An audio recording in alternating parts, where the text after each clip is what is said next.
Right, hello.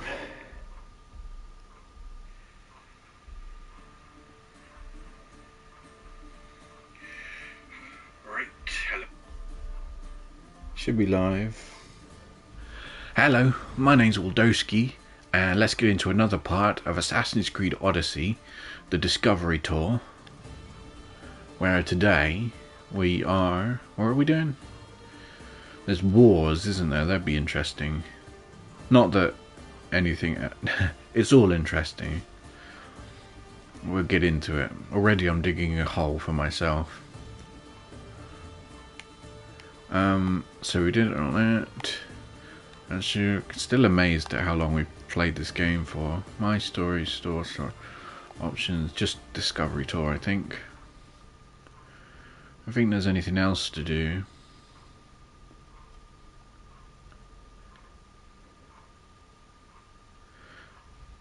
There's words that come out of that spiral, isn't there? What do they say? Oh, is it Greek? Some of it's Greek, I think, or all of it's Greek. Anyway. Pericles. To combine all of this, I don't know.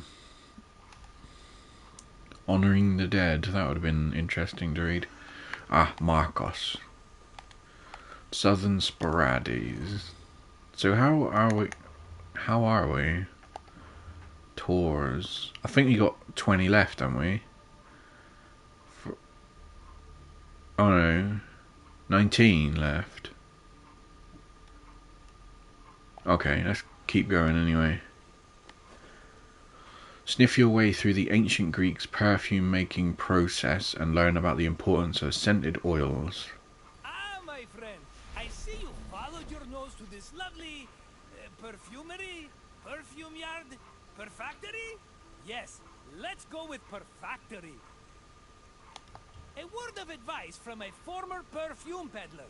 Never start your sales pitch with, "You smell like you could use some perfume." It has a surprisingly low success rate.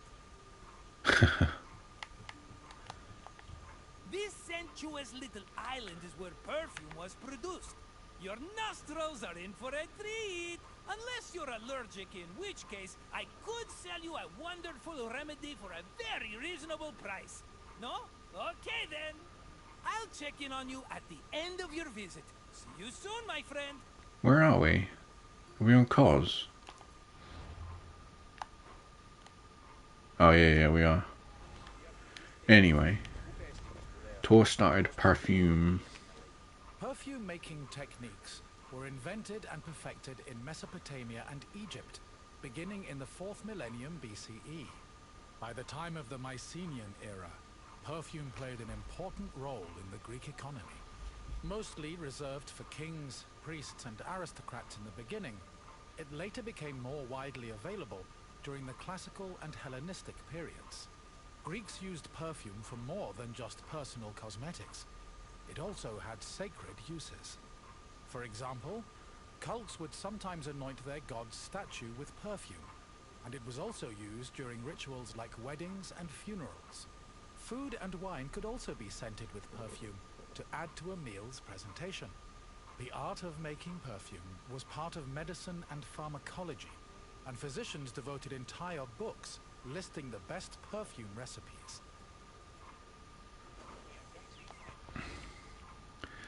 Many myths involve fragrances and perfumes. One story tells of Phaon, a ferryman from Lesbos who gave a free ride to an old woman revealed to be an Aphrodite in disguise. As a reward for his kindness, Aphrodite gave Phaon a special rejuvenating ointment that when used would turn him into the most beautiful man alive. In another story, when Aphrodite wept over the loss of her love Adonis, the fragrant purple anemone flower anemone flower, stop that, we get spraying forth from the either her tears or Adonis's blood. Image for Eros and a woman.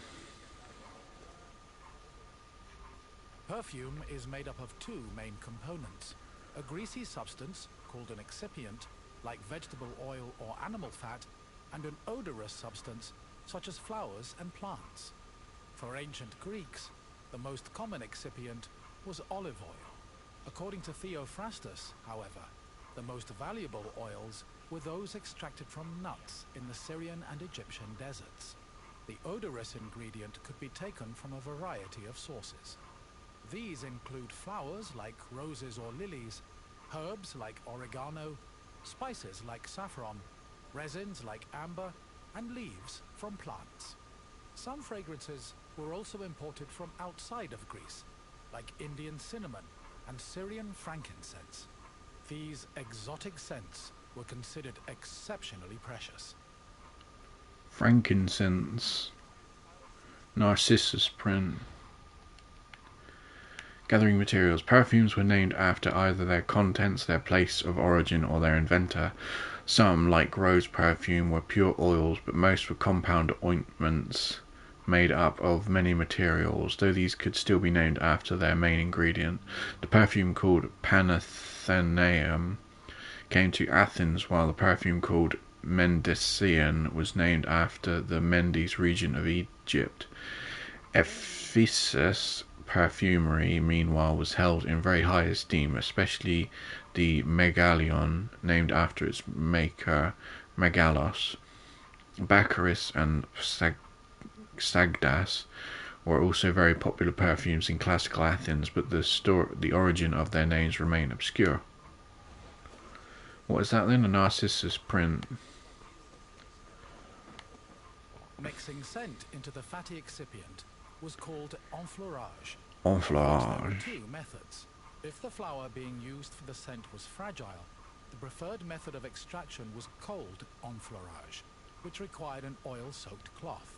First, the cloth was rubbed against the flower's petals, saturating the oil with the scent.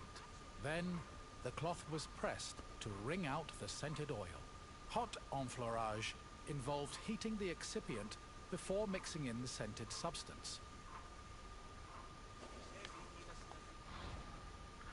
In ancient Greece, perfumers were called myropsoi or myropoli.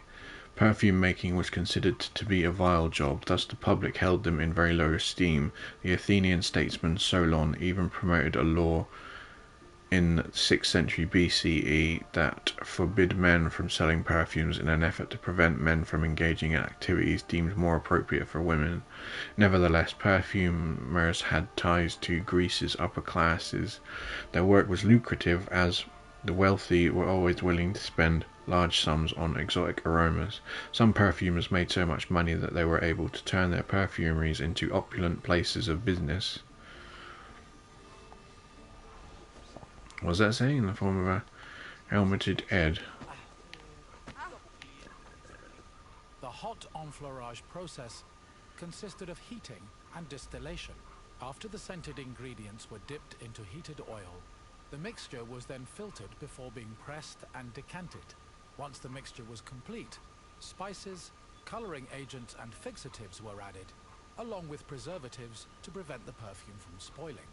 Finally, the liquid was hermetically sealed in bottles, ready to be shipped to market. Hermetic. What does that mean, hermetically sealed? The perfumer's workshop was hardly distinguishable from an ancient Greek kitchen. It was full of fireplaces and pots, mortars to grind ingredients, and funnels to help fill perfume bottles. The workshops were usually situated in or around the city's agora. According to both archaeological evidence and literary testimonies, the island of Delos once had a large perfume industry. The island was home to many different types of people, including a Jewish community from Babylon and Sebans from Arabia, and was also very active in the spice trade. These factors, along with others, most likely provided Delos with a variety of ingredients and scents for perfumes.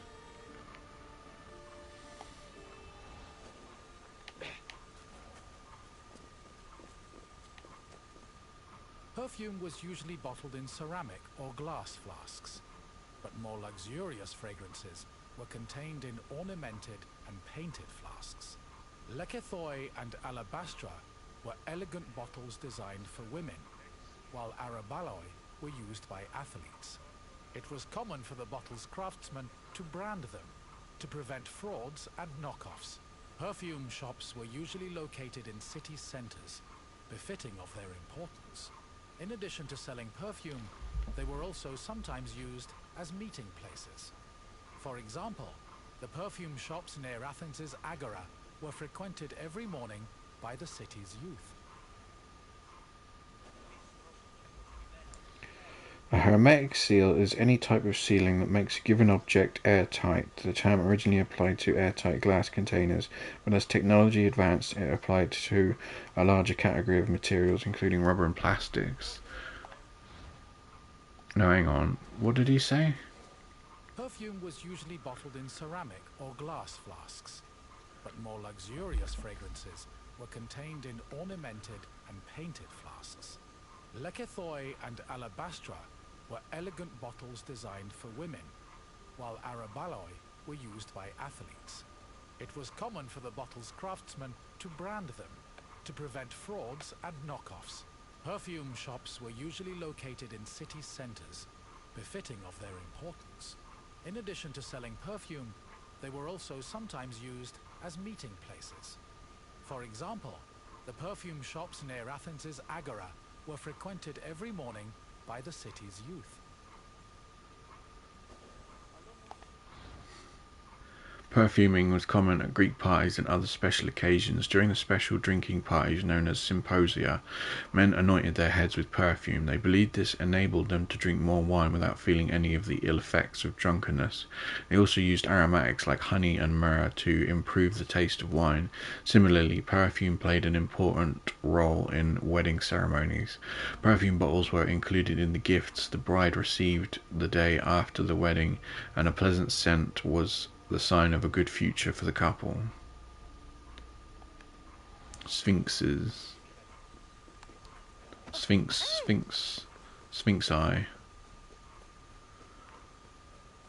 The main purpose of perfume was to attract members of both the opposite and the same sex. We can trace this practice back to a scene in the Iliad, where Hera used perfume to seduce Zeus.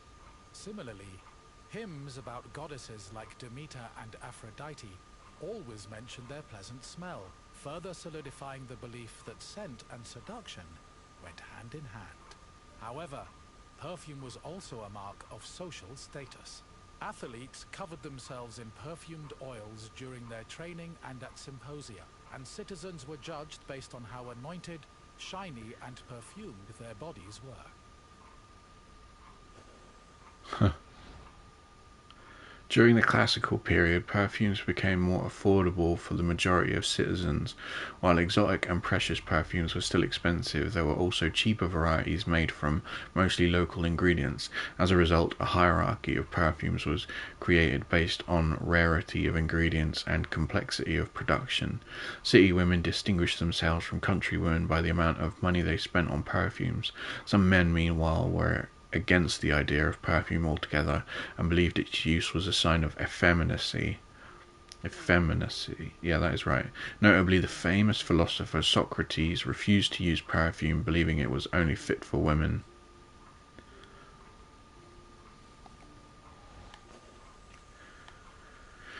Exaltation of the flower. Hello again, my friend. I hope you see now how important perfume was. Not only for aesthetic purposes, but for Greek social hierarchy.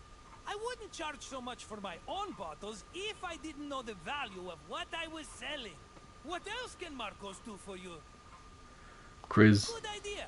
Let's start with an easy question. Which of the following is an example of an excipient? Olive oil. Yes, olive oil makes a great excipient. And dressing. And medicine. Honestly, we pour that stuff on everything, including ourselves. And question 2. What is enfleurage? Fuck me, I don't know. Process? A dance. It does sound like a lovely dance, doesn't it? Unfortunately, it isn't. Try again. Doesn't sound like any sport I've ever heard of. Keep trying. type of flower. I don't think so, my friend. Try a different answer. Correct. Enfleurage involved mixing the perfume scent into an excipient. We're almost done. Just one more question. In the Iliad, which goddess used perfume to seduce Zeus?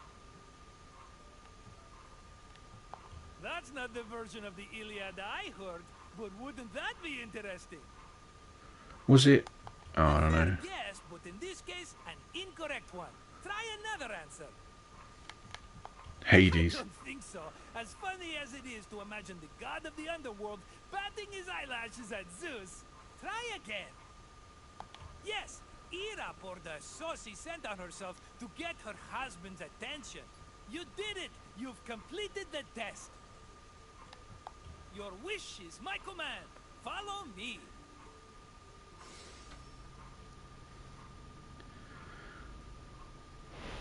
Right. So, how's everybody doing? Doing good? Good. Everybody alive?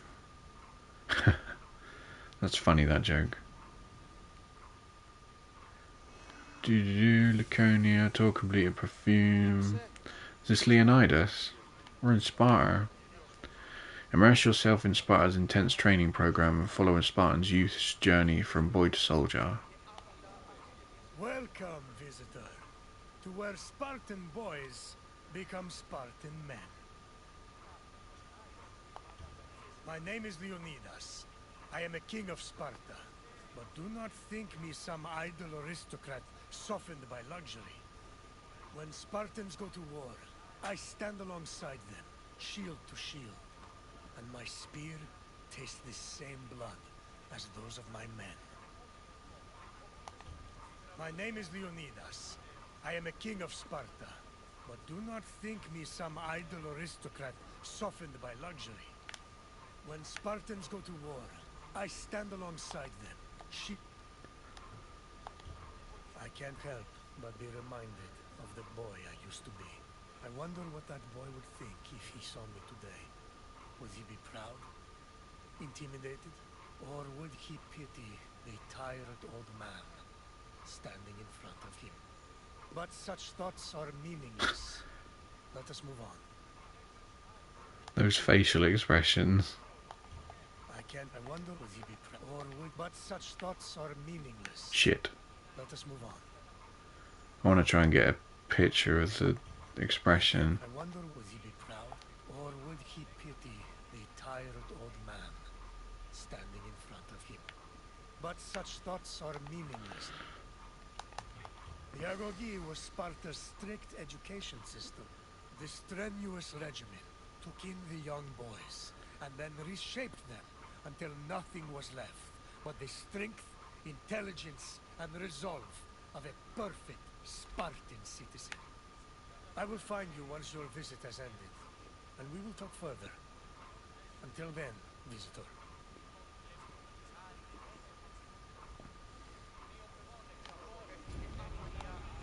Go. We will talk later.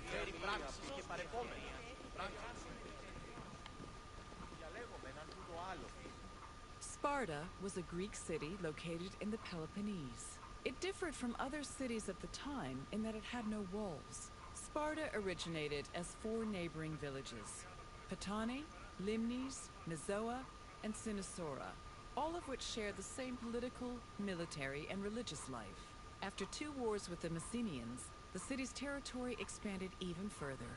By the 5th century BCE, they allegedly controlled almost half of the Peloponnese. Well, look at that picture. Where was that from? 2016. The Dorians inhabited the valley of Eurotas in the 12th century BCE and founded Sparta by the 10th century BCE.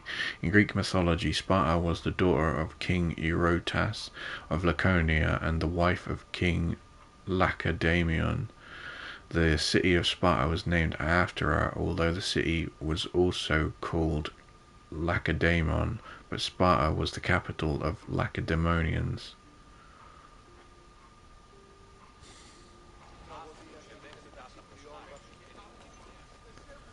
Nice pictures, aren't they? The agoge was the military training and education program undergone by Sparta's male youth. Grooming men for war was one of the city's main priorities. Boys began their training at the young age of 7 and completed it when they were 30. It has been said that Spartan infants were inspected for weakness shortly after birth. If they were deemed too sickly, they were thrown into chasms. However, this information remains unproven. The healthy boys were considered suitable for training. When they came of age, they were removed from their families and were placed into service of the state. Their education included subjects like reading, writing, and even music, but was mostly focused on tough military exercises meant to turn the boys into efficient soldiers. The agoge was divided into 3 cycles. One for boys aged 7 to 12, one for adolescents aged 12 to 20, and one for men aged 20 to 30.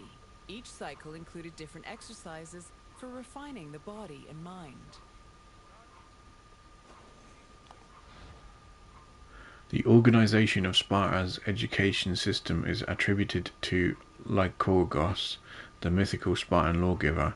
The agoge system not only educated and socialized Spartan youth, passing the agoge was a political requirement to become a Spartan citizen, and failing the program or refusing to participate resulted in complete exclusion from Sparta's citizenry.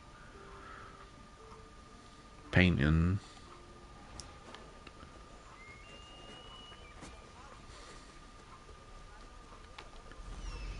You can activate it. Is it Icarus? Sparta played a large role in defeating the Persians during the Greco-Persian Wars in the 5th century BCE. They held their king Leonidas' glorious death at the Battle of Thermopylae in particularly high esteem. Because Leonidas was killed in battle, Sparta believed he died a good death and showed incredible bravery, qualities to be held as a model for all Spartans. This idealized bravery was embedded in the city's collective memory and was the main quality people strove for in the agoge.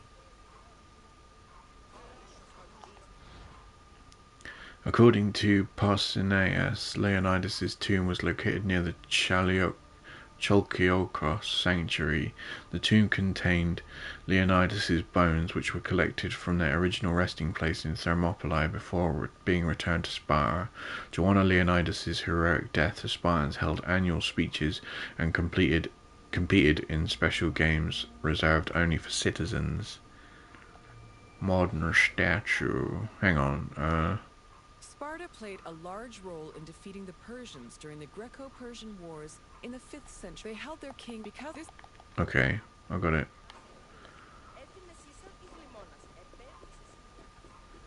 I don't remember all this, what was being said. Never mind. The first cycle of the agoge focused on boys aged 7 to 12. Each of the boys had shaved heads and wore light clothing. They walked everywhere barefoot, swam the Odyssey River all year long, slept on reeds, and participated in cult rituals for Artemis or Thea. The boys were grouped into herds, or agoli, and were supervised by older adolescents. Once they reached the age of 12, they entered the second cycle of the agoge, which aimed to integrate them into the society of citizen soldiers.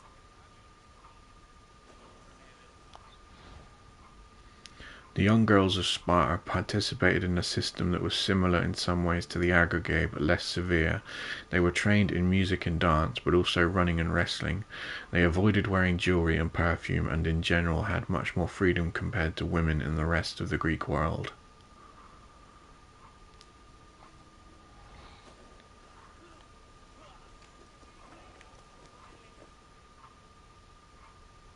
The agoge's second cycle included boys aged 12 to 20. When they reached the age of 20, the young men were dubbed Erinyes and could officially serve as hoplites in the Spartan army. Until the age of 30, Spartan men lived in communal mess halls called Siskenia. From the age of 22 onward, they were permitted to start a family, but 30 was viewed as a more appropriate age to get married. Spartan men served in the military until they turned 60, when they were designated as elders, or gerontes. However, many were known to continue serving anyway, such as King Archimedes III, who fought in the army until he was killed in battle at the age of 62.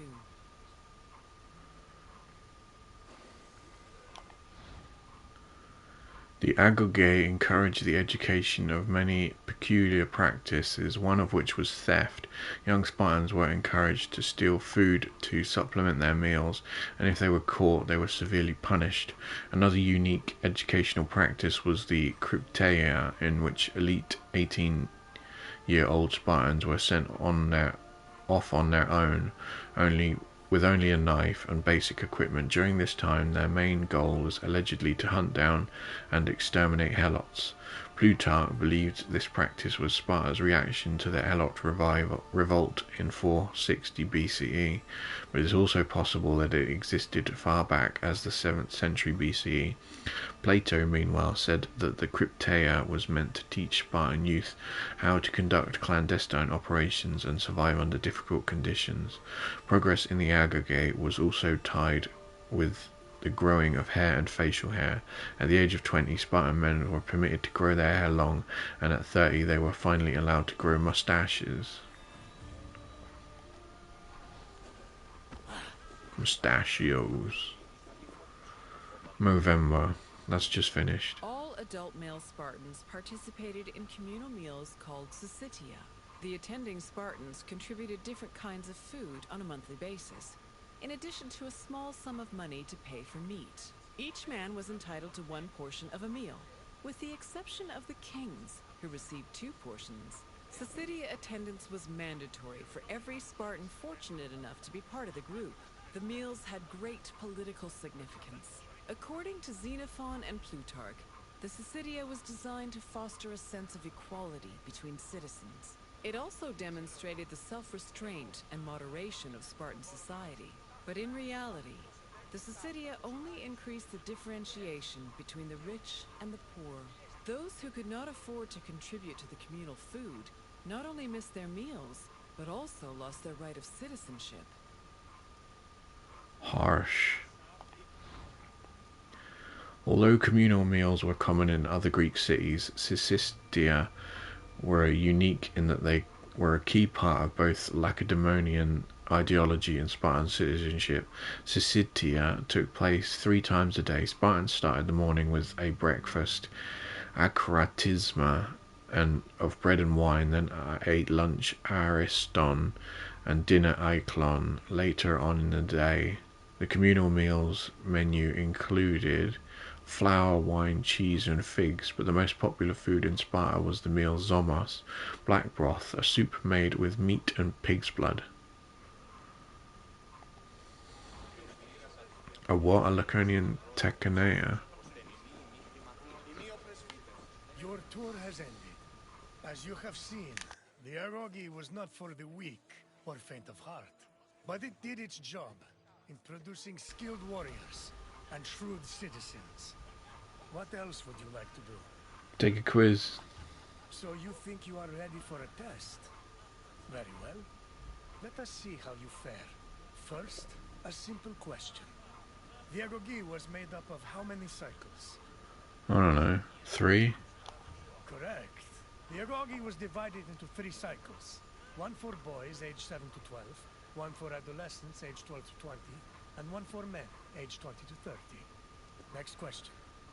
How many meal portions were kings entitled to at Syssitia? Huh? None. No. It wasn't wise to deny a Spartan his meal. Keep trying. 10? Don't be ridiculous. How can a Spartan king go to war if they cannot even lift themselves from their throne? Try another answer. 1? No. Although that was the allotted food for most Spartan citizens. Try again. 2? Yes, Spartan kings Oh. had the right to double portions. One final question. When were Spartans allowed to grow mustaches? That was when they were 30, innit? I'm afraid not. We Spartans are impressive, but not even we can force facial hair at such a young age. Try another answer. No, though men were allowed to grow their hair long at this age. Try again. True, Spartan elders had freedom to grow facial hair, but they were allowed to do so long before reaching 60. Keep trying. Yes. Once a Spartan man was over 30, he was allowed to adorn his face with a glorious display of manhood. Impressive, visitor. You should be proud. As you wish. Come this way.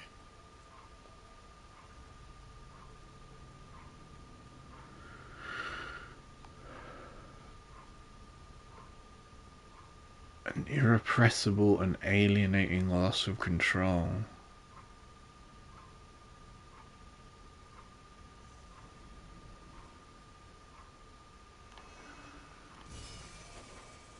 Brasidas. Explore Marathon, the site of one of Greece's most infamous battle against the Persians. Are we doing battles now? Welcome, traveler, to the site of the legendary Battle of Marathon. It's truly incredible that such a small place would have such tremendous significance. But then again, even the tiniest pebble can send ripples through the water.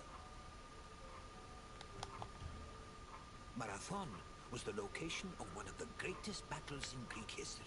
It was here where Athenians made a stand against the might of an imposing Persian fleet. Your visit will take you through the causes of the conflict, the battle itself, and its far-reaching consequences. I will see you again once you're through. Farewell for now.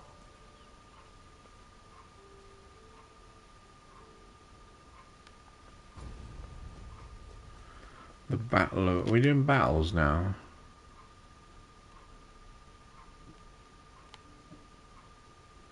Oh, we haven't done all of daily life. Oh, I don't know. Must be some kind of order to this. In 490 BCE, 600 Persian triremes landed on a beach 35 kilometers north of Athens. Standing in their way were 11,000 hoplites, led by the prestigious Athenian general Miltiades.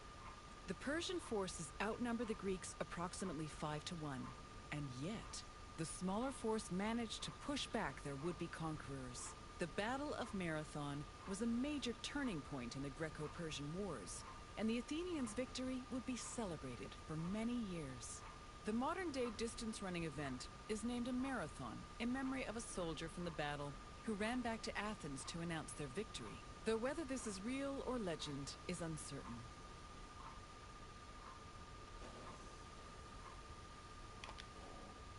In 490 BCE, the Battle of Marathon, the weather... Right, the Persian army had many bow-wielding horsemen. Because of this, its forces were very mobile and especially effective on the dry and rocky terrain of the Middle East. However, Persian cavalry was much less comfortable in mountainous regions and wooded areas. Mountainous.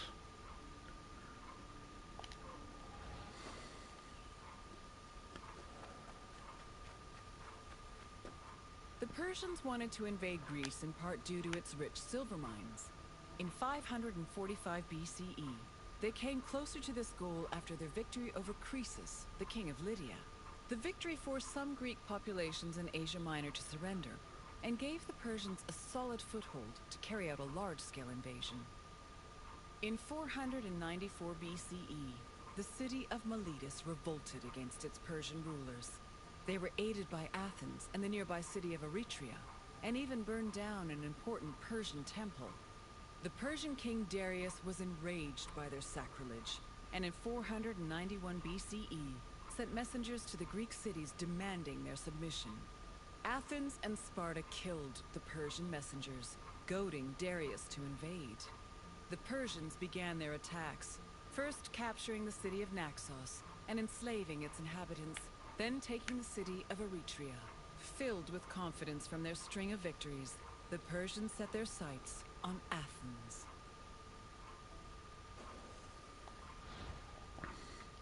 The Persian king Darius proclaimed that he was chosen by the god Ahura Mazda to be king of kings and master of the world.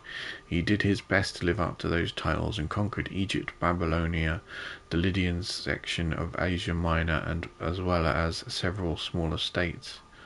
Darius allowed his subjects a fair amount of autonomy, but also demanded yearly tributes as well as troops in the event of war.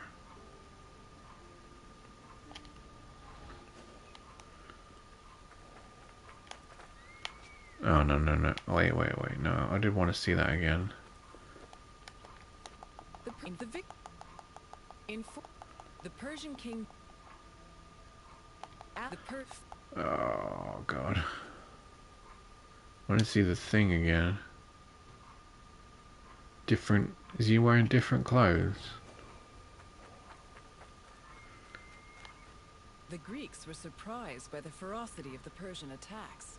Seeking aid against the upcoming invasion, Athens was forced to appeal to other cities for help. In a surprising move, they asked for aid from Sparta, known for having the strongest army in Greece. The Spartans agreed to the request, but they were unable to send reinforcements in time due to the religious feast of Apollo Carneos, which forbade them from leaving their city until the next full moon. The only extra help Athens managed to acquire was from the small Boeotian city of Plataea, which sent an additional 1,000 hoplites. This was the first time in Greek history that their entire civilization was under attack from an external invader. Despite sharing the same language and same religion, Greek city-states had often warred amongst themselves. The Persian invasion was the first time they realized the necessity of collective action to ensure their survival.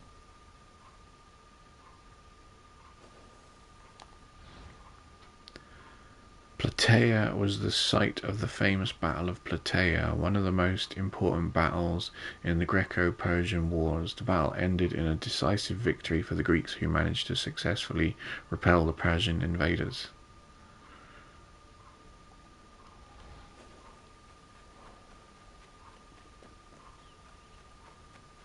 The Persian fleet originally planned to land at the port of Phaleron. However, the exiled Athenian tyrant Hippias, who sided with the Persians, advised them to land at Marathon instead, where it would be easier to deploy cavalry. The Athenians were unaware of the Persian battle plans and left Marathon undefended. This allowed the Persians to quietly set up camp on the beach, while Athens scrambled to mount a defense. Hang on, I just wanted to see that coin again.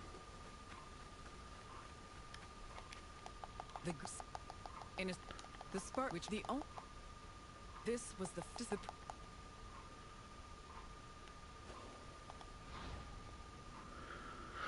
What did they say it was from? 2019, 300 BC, Hellenistic Greece.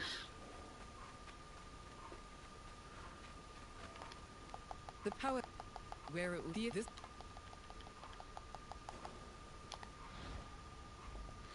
For a while, Phaleron served as Athens' main port. This changed after the general and politician Themistocles encouraged the development of the natural harbours of Piraeus. Piraeus turned into a bustling port of its own, and Phaleron was gradually abandoned. I thought he didn't have a head then. His head's all squashed into the helmet. That looked like the neck. I didn't look at it properly.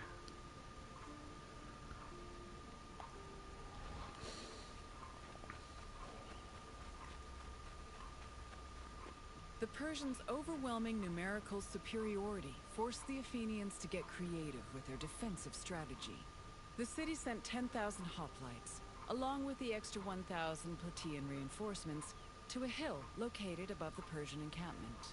Once in position, Athenians had to decide whether to wait for the Persians to attack or to strike them first. Athens' strategists believed the former option was better, but the general Miltiades believed a first strike was more advantageous, as the Persians had their backs to the sea. In the end, Miltiades' opinion prevailed, and the Greeks made their move. What happened?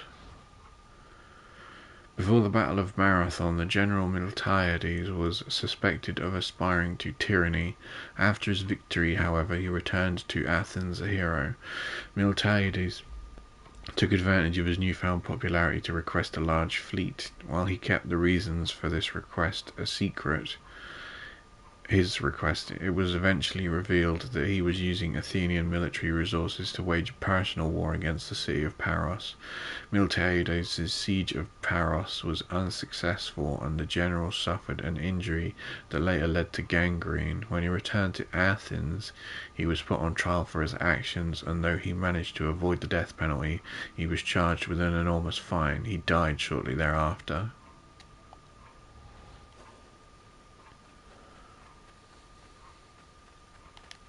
Wait, what did that... Oh, fuck. Sorry, I keep going back. Never mind. The city when Athens I just wanted to see what the date on that coin was. Was it a coin? No, it was a classical Greece.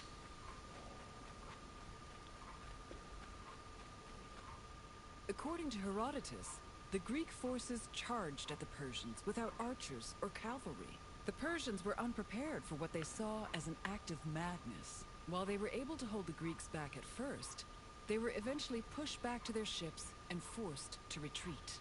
The Persians suffered heavy losses during the battle, with approximately 6,400 casualties. The Athenians, on the other hand, only lost 192 soldiers.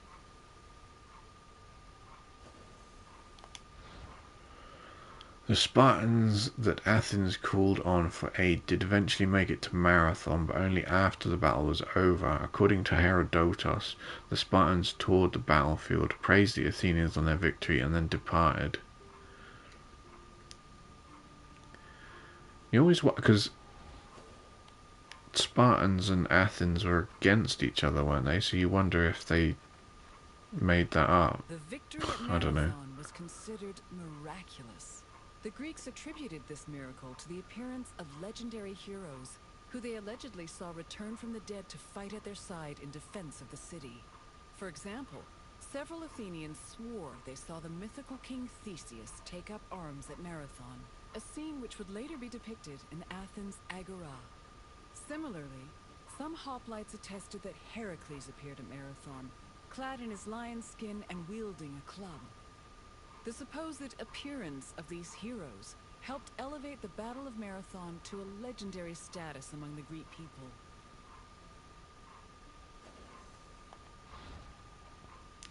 Heracles was renowned for his heroic feats and labors, but his death was surprisingly tragic. According to legend, Heracles' third wife, Deianira, was worried that her husband was having an affair.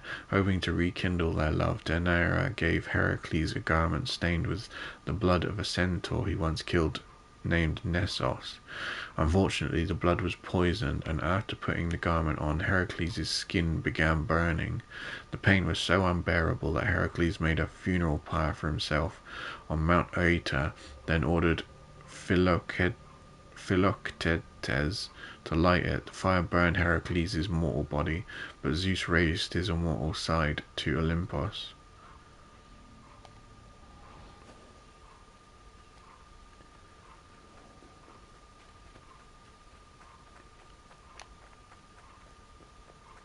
Sprint. After the Persians fled Marathon, they tried to invade Athens by way of the Bay of Phaleron. However, this gave the Athenians time to return to their city and mount a proper defense. Fearing further losses, the admiral of the Persian fleet called off their attack, and the Persians returned to their empire.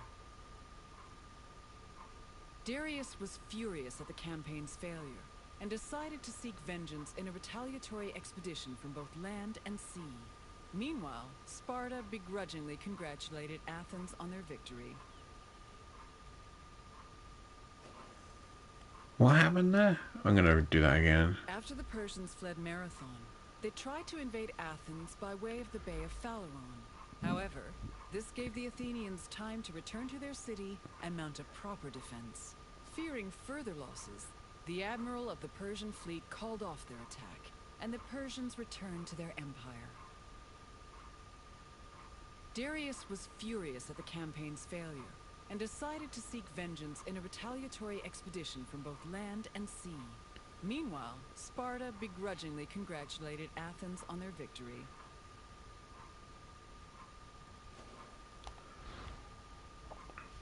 The Athenians buried the soldiers who died at Marathon in a monumental tumulus. The tumulus featured 10 steles listing the names of the honoured dead from each tribe. A second tumulus was built after the Plataeans and slaves who died alongside the Athenians. The dead soldiers were granted the right to be worshipped as heroes and even received the honour of a cult. When the general Miltiades died, he was buried next to his men.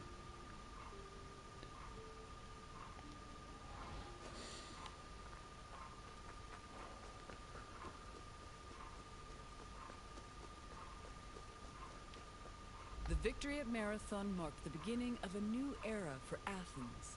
According to Herodotus, Athens' success at pushing back the Persians ranked them first in the ongoing competition between the Greek city-states. The Athenians immortalized their prestige by erecting monuments in both their own city and in Delphi. The Battle of Marathon was also perceived as a blow against tyranny. Tyranny went from being perceived as a simple flaw in authoritarian excess to major treason against the homeland, a sin that rulers would take great pains to avoid being accused of. This helped consolidate the institution of democracy for the next 2 centuries.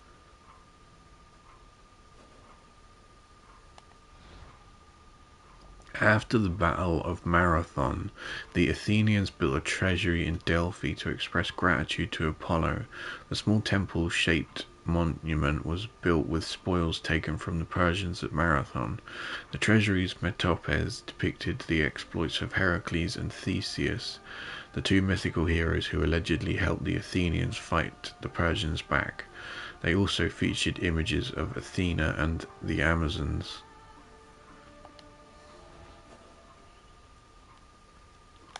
Wait, when was the picture taken though?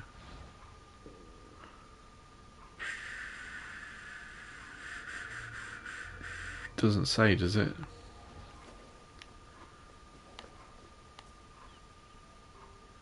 I hope you enjoyed this look into the famous Battle of Marathon.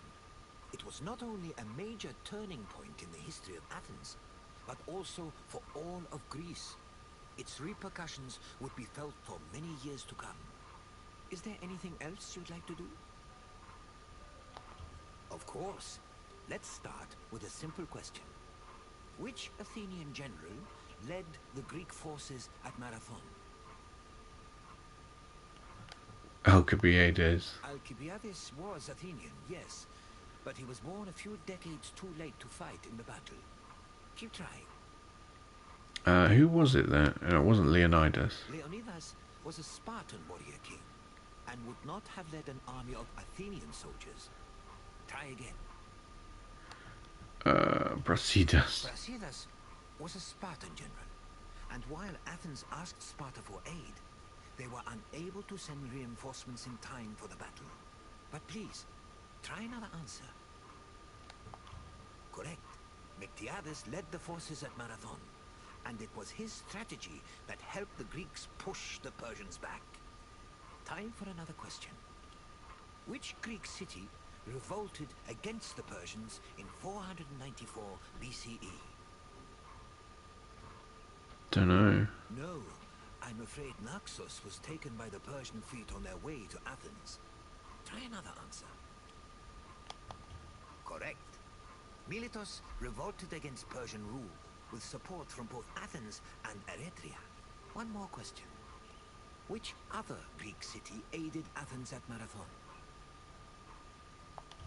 Unfortunately, Eretria was taken by the Persians, and thus unable to help.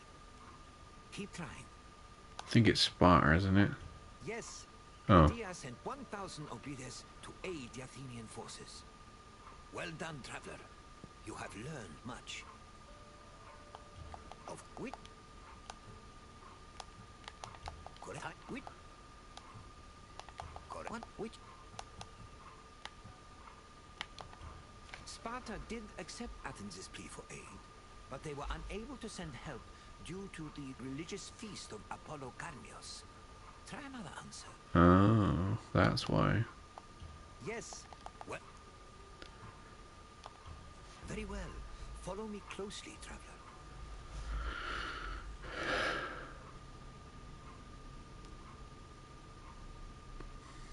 Xerxes the First.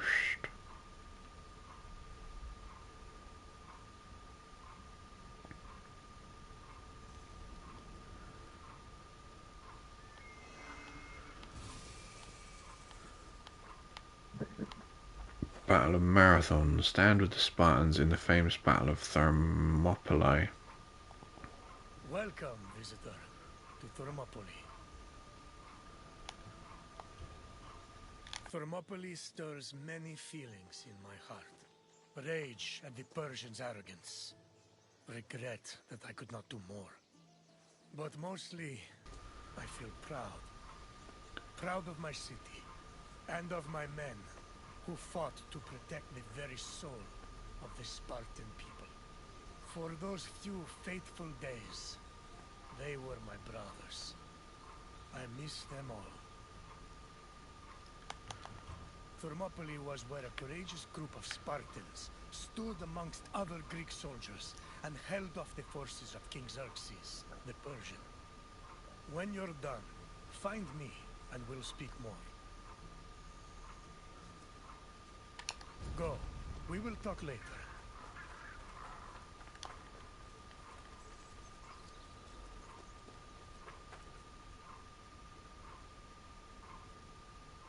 The Persian king Darius's cries of rage echoed for years after his humiliating defeat at Marathon. Even after Darius's death, his son Xerxes continued to seek vengeance against the Greeks.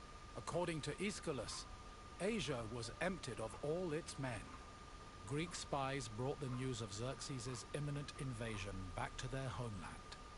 Afterwards, many discussions were had on the best place to mount a defense. In the end, the Greeks decided on Thermopylae. The area featured a narrow pass that could act as a bottleneck for the Persian army, negating their numerical superiority. It also offered naval advantages, offering the Greek fleets opportunities for flanking. 5,000 Peloponnesian Greeks set up at a fort near the entrance of the narrow passage, otherwise known as the Hot Gates. Leading them was Leonidas, a Spartan king who prided himself on supposedly being a direct descendant of Heracles. Leonidas was accompanied by several elite soldiers who together made up the famous 300 Spartans. Where are we? Oh, I thought we were there. Leonidas at Thermopylae. Oh, your 17. The Battle of Marathon during the first Persian invasion of Greece taught the Greeks that they were stronger when united. With Xerxes' forces fast approaching, many cities gathered in Corinth, where they decided for the first time in their history to unite and form a common army.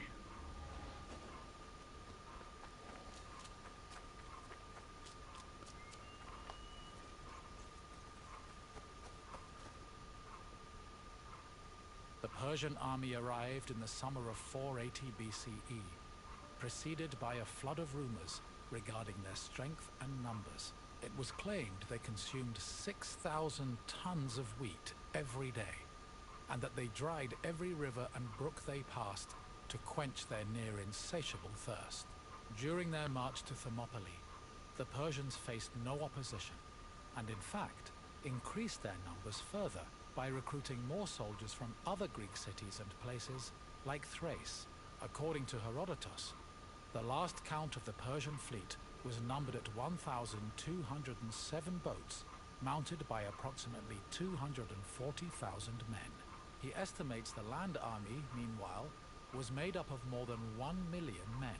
The Greek forces at Thermopylae were heavily outnumbered.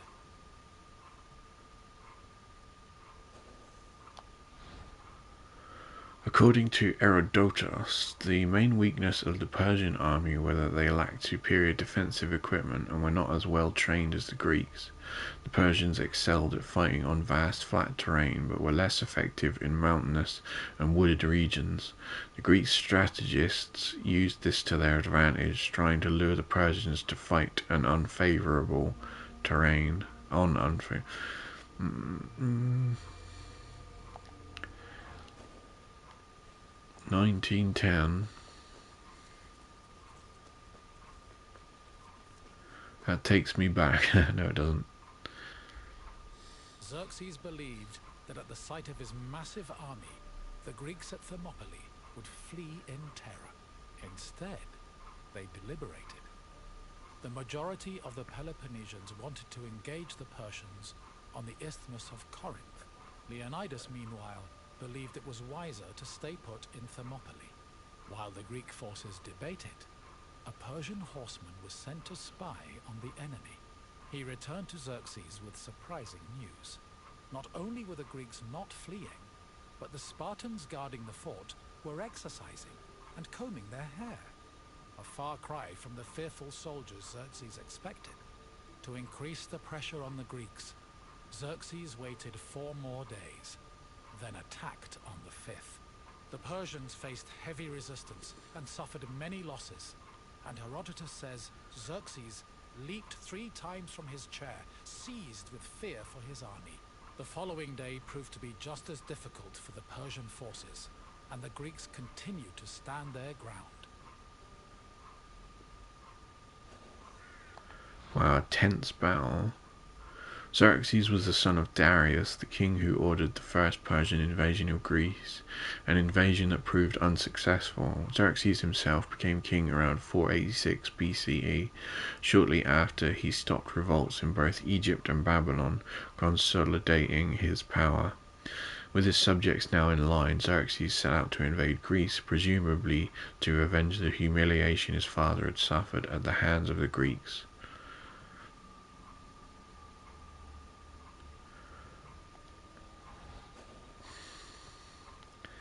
Reminds me of that Vitalik song.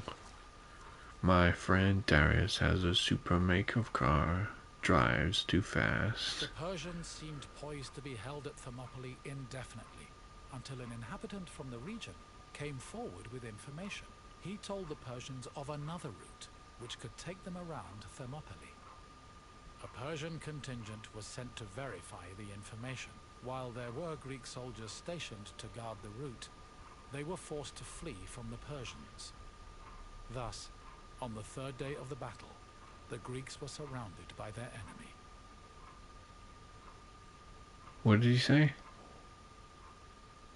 The Persians seemed poised to be held at Thermopylae indefinitely, until an inhabitant from the region came forward with information. He told the Persians of another route, which could take them around Thermopylae. A Persian contingent was sent to verify while... Thus... Okay.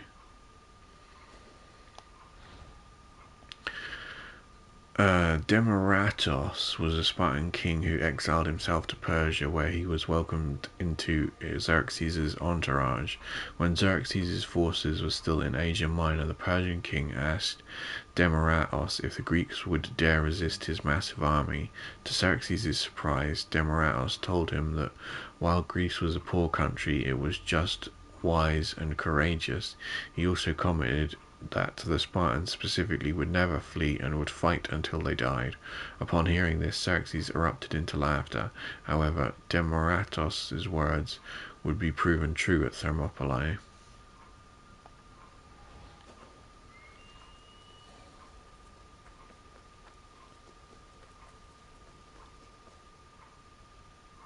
With the Persians both in front of and behind them, the Greek forces at Thermopylae realized they had 2 choices: flee to live another day, or stand and fight till their last breath.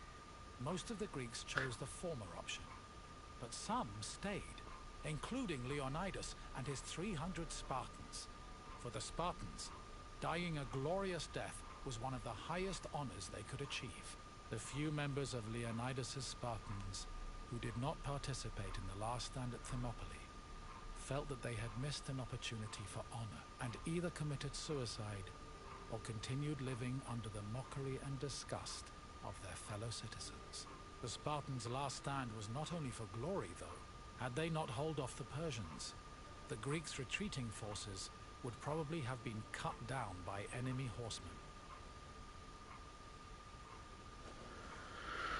Cool, blimey.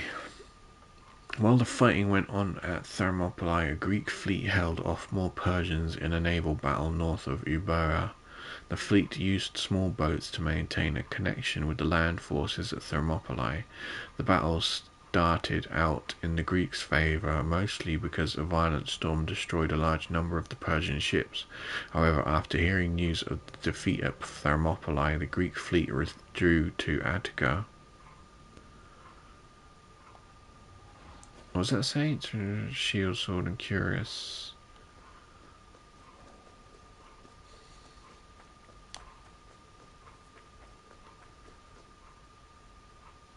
On the morning of the third day, King Xerxes was assured of his victory. However, that victory did not come easy. King Leonidas himself fell in battle, and a furious fight broke out around his body. The Spartans fought to the last man, and when they had all been slain, Leonidas's body was brought before Xerxes.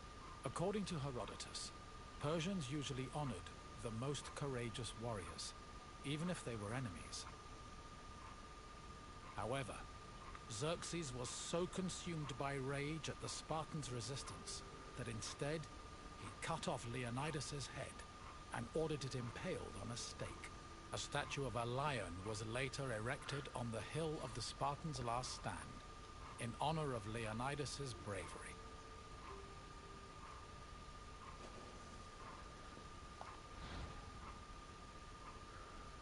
Amphipolis. The Greeks would often consult the oracle at Delphi before major events. The oracle's prophecies were usually written afterwards in verse, although it's extremely unlikely she actually spoke in such a manner when delivering them. Regardless, the following is what the oracle is said to have told the Spartans on the eve of the Persian invasion. For you, inhabitants of wide-awed Sparta, either your great and glorious city must be wasted by Persian men, or if not that, then the hound of Lacedaemon must mourn a dead king from Heracles' line. This quote suggests that the Spartans believed Leonidas' death saved their city. Wait, hang on. It doesn't say some of the dates that the pictures were taken. I know the dates. Never mind. I mean the actual. Never mind. The Battle of Thermopylae shook the morale of the Persian army. They had lost thousands of men, while Greek casualties only numbered in the hundreds, and due to the sacrifice of the Spartans, the rest of the Greek army had been able to successfully retreat and regroup. As a result, even as Xerxes set up camp at the foot of Athens' Acropolis, ready to get revenge for his father's humiliating defeat at Marathon, the Persians were more anxious than confident. They were more aware than ever that the Greeks did not fear them, and were ready to die defending their land.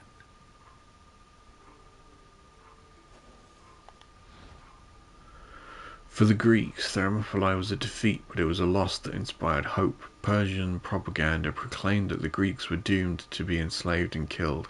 However, Thermopylae showed the Greeks that with clever tactics, well-trained troops, and high morale, the Persians could be beaten despite their numerical superiority. What did he say at the end of that? Though they had. As a result, even as Xerxes set up camp at the foot of Athens' Acropolis, ready to get revenge for his father's humiliating defeat at Marathon, the Persians were more anxious than confident. They were more aware than ever that the Greeks did not fear them, and were ready to die defending their land.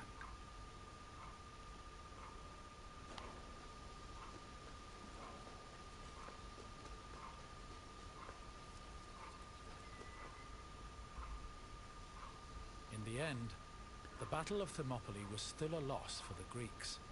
However, the battle gave the Greeks a boost in morale that carried them all the way to their decisive victory over the Persians in the Battle of Plataea in 479 BCE. With the war against the Persians finally won, the Greeks were able to honor the sacrifice of Leonidas and his Spartans with memorials and poems, forever solidifying the glory of Sparta's military prowess. The newfound respect for Sparta was noteworthy, because before the war, the city was seen as no more than a bully who forced itself into the affairs of others.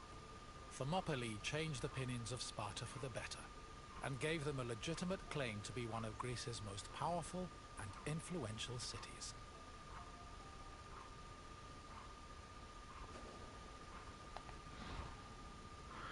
After the Battle of Thermopylae, a monumental stele was placed on the ground where the Spartans were buried. According to Herodotus, the stele featured the following inscription: "Foreigner, go tell the Spartans that we lie here, obedient to their commands." The inscription served to remind passing visitors of the Spartans' heroic sacrifice.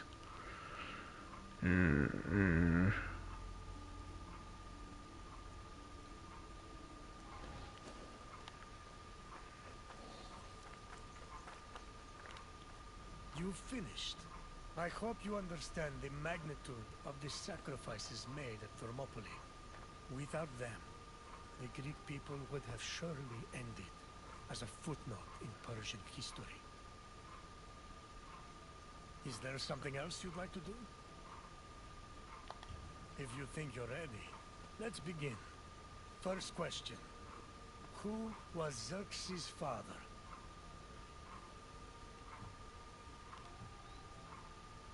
Alcibiades. Alcibiades was an Athenian politician. Try a different answer. Artaxerxes was Xerxes' son. Keep trying. Kyros ruled many years before Xerxes. Try again. Yes. One of the main reasons Xerxes invaded Greece was to get revenge for Darius's defeat at the Battle of Marathon. Another question for you. Which battle is seen as the final victory against Xerxes' Persian forces? The Battle of Marathon took place long before Xerxes invaded. Try another answer. No, try again. Correct. The Battle of Plataea helped put an end to Xerxes' invasion. One last question. How many Spartans fought at the Battle of Thermopylae? 300. No, that would not have been enough. Keep trying. 30 Spartans against an army of Persians makes for an exciting story, but also one that is untrue. Try again. No, if that were true, we would not have lost. Try a different answer. Yes, 300 of us stood against Xerxes' forces. You've done well, visitor. I have no more questions for you. Then let us not waste time. Follow me.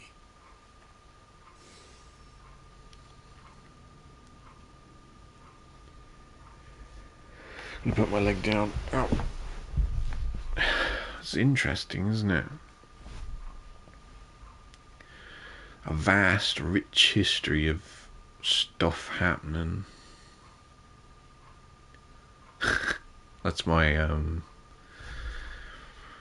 commentary for this.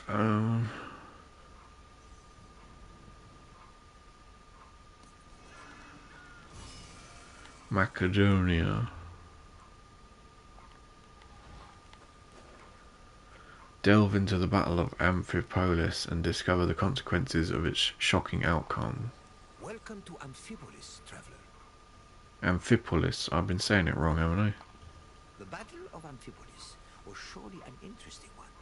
One might even call it anticlimactic. But that does not mean it wasn't important in the greater scheme of the Peloponnesian War. The city of Amphipolis was the site of one of the more unique battles of the Peloponnesian War. Two generals, the Athenian Cleon and the Spartan Brasidas, fought for this land in an effort to control the resources it provided. In the end, though, neither got what they wanted. Look for me when you finish your visit, and we can speak of what you've learned. I will see you again soon, traveler.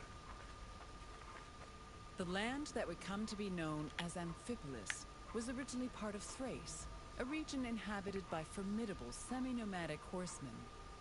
Thrace was rich in gold and silver mines. It was surrounded by lush forests, making it very attractive to outside parties like Greece and Persia.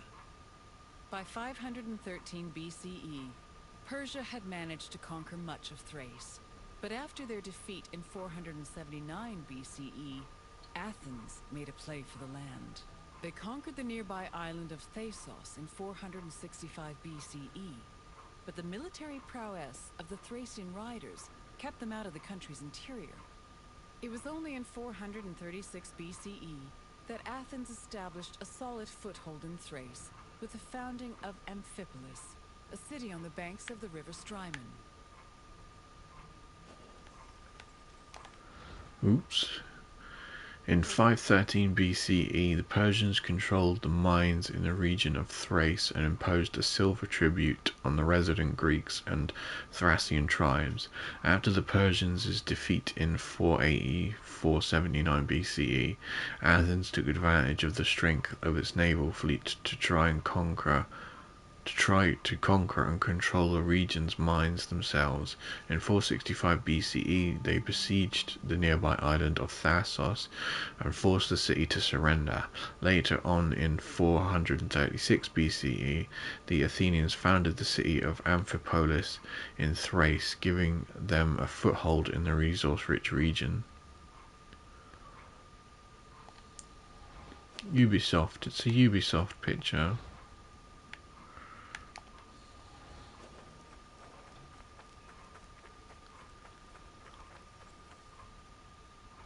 I almost wanted to collect that tree. The old reflexes. During the Peloponnesian War, the Spartan general Brasidas sought a way to subvert Athenian power across the Greek world. He set his sights on capturing the coast of Thrace, hoping to seize the resources the area provided. Brasidas knew that many of the Greeks living in Thrace hated the greed and brutality of their Athenian neighbors and decided to take advantage of the situation. He set off on an expedition to Amphipolis, accompanied by 1,000 hoplites and 700 helots, and arrived before the city in the winter of 424 BCE. At Amphipolis' ramparts, Brasidas announced that he preferred to take the city peacefully, and promised to allow safe passage to any inhabitants who wished to leave, in addition to sparing those who wanted to cooperate. This proposal was well received by the city's residents, and he was able to capture Amphipolis without striking a single blow.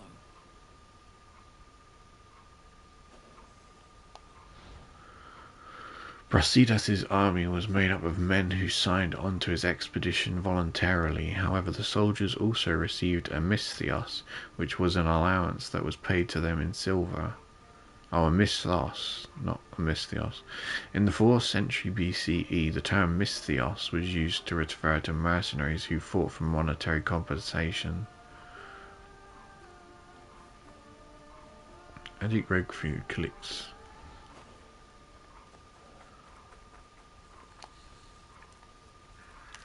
Oh yeah, that tree.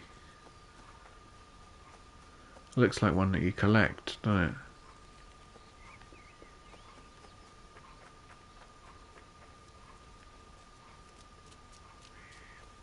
Brasidas' march on Amphipolis blindsided the Athenians. By the time they heard the news and dispatched the general Thucydides to defend Amphipolis, Brasidas had already rallied several nearby cities to help him defend the region from Athens' so-called tyranny. After half a day's journey from Thasos, Thucydides arrived at the port of Aeon, but was unable to retake Amphipolis. Athens held Thucydides responsible for the loss of Amphipolis and forced the general into exile. In spite of Brasidas' achievements, Sparta did not send him reinforcements, which forced the general to negotiate a truce with Athens to hold on to the ground he gained.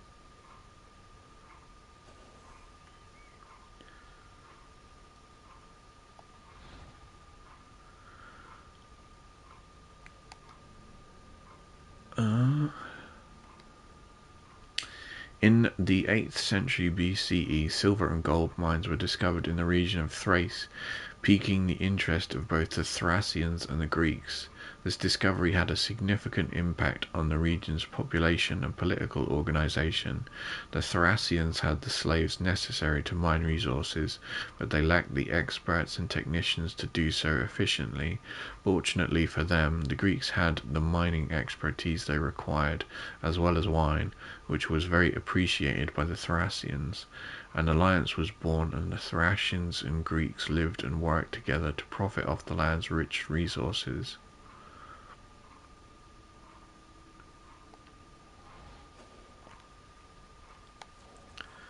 Where fuck. Where does it come from, that picture? Ubisoft.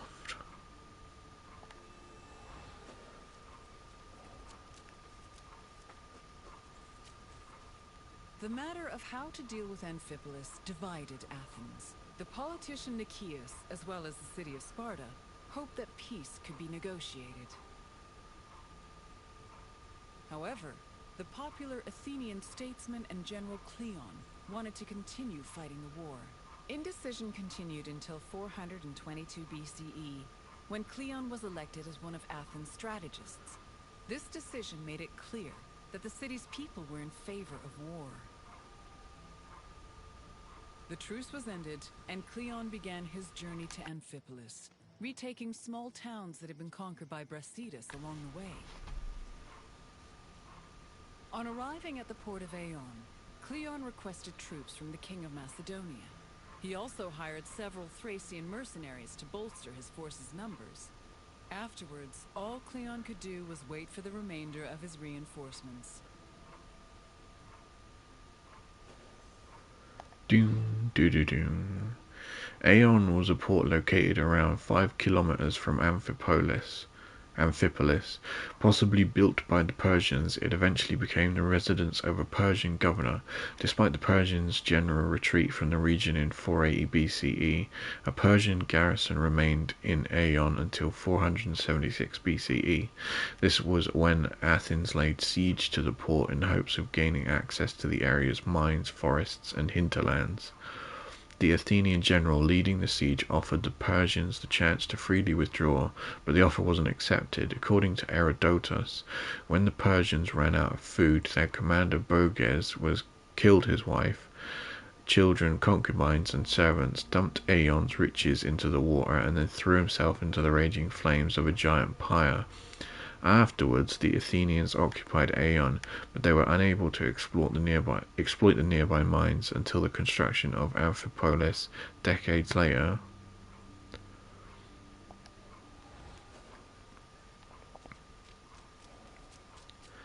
Fucking nuts, that's dramatic, isn't it? Killed everyone and threw himself on a pyre. The Athenian forces began to resent Cleon's hesitation to attack. They saw him as soft and incompetent, especially compared to their opponent, Brasidas. Sensing the tension, Cleon decided to act without waiting for reinforcements to arrive. He set out from the port of Eion to observe Amphipolis, setting up a camp on a nearby hill. To Cleon's surprise, Amphipolis appeared to be completely unprotected, with no guards stationed at the city's gates and ramparts. However, the city's lack of protection was only an illusion. Even so, upon seeing this, Cleon regretted that he did not bring wooden towers, which would have allowed him to easily recapture the city.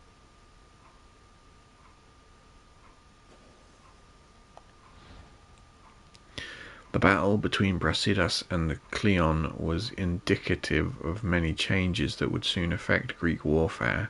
For example, the battle precipitated a change in how armies recruited their soldiers. Instead of recruiting soldiers hailing from a city's traditional elite, armies began hiring professional soldiers with skills worth paying for. This shift led to the eventual introduction bronze coins that could be used by soldiers to purchase food from merchants, who also began accompanying armies on their campaigns.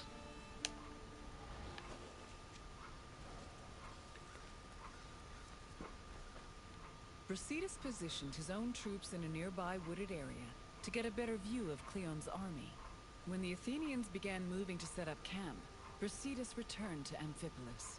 He believed his army was less well trained than the Athenians and decided to rely instead on cunning tactics and Cleon's inexperience as a military leader. Brasidas organized a two-prong attack. He would personally lead a small raid, then one of his lieutenants would follow up with a second attack shortly after, disorienting the enemy. He had barely finished formulating his plan when he saw Cleon's army pack up and retreat back towards the coast. The cowardly display made Brasidas realize that perhaps victory would be easier than he thought.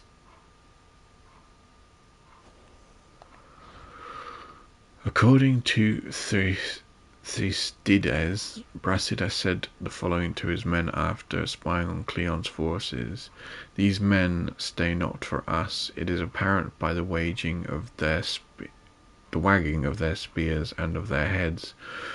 For where such motion is, they use not to stay for the charge of the enemy. Therefore open me some body the gates appointed, and let us boldly and speedily sally forth upon them." Why was that so hard to read? Oh shit, what was the date on it? Oh fuck.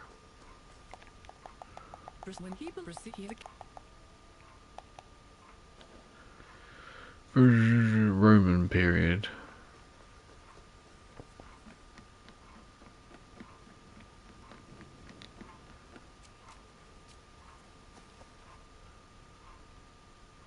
After seeing Brasidas' troops return to Amphipolis, Cleon decided to fall back to the port of Aeon and once again wait for reinforcements. Unfortunately, his exact orders were confusing and contradictory, which left the Athenian forces in disarray.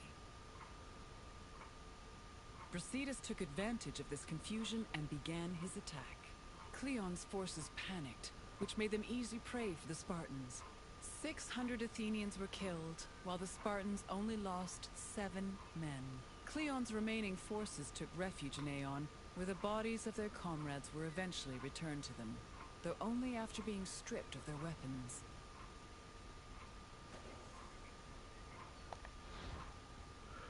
Sparta had a complicated and ambiguous relationship with its Helot soldiers.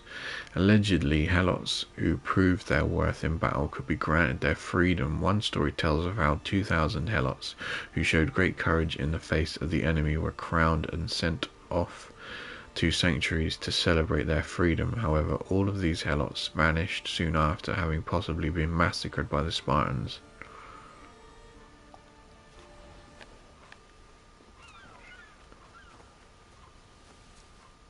During the pitched battle between the Spartans and the Athenians, both Brasidas and Cleon were killed. The reports of their respective deaths reflect how they were perceived as military leaders. We know almost nothing about Cleon's death, other than that he was killed by a Thracian soldier. Brasidas, meanwhile, survived long enough to be taken back to Amphipolis, where he was informed of his victory. He was buried inside the city, which was considered an honor bestowed only upon heroes, and was celebrated as the true founder of Amphipolis.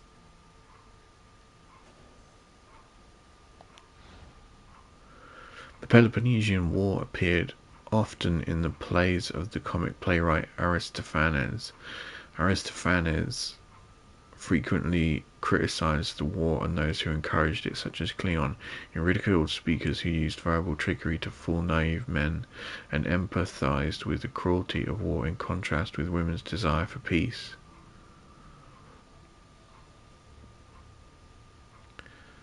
The death.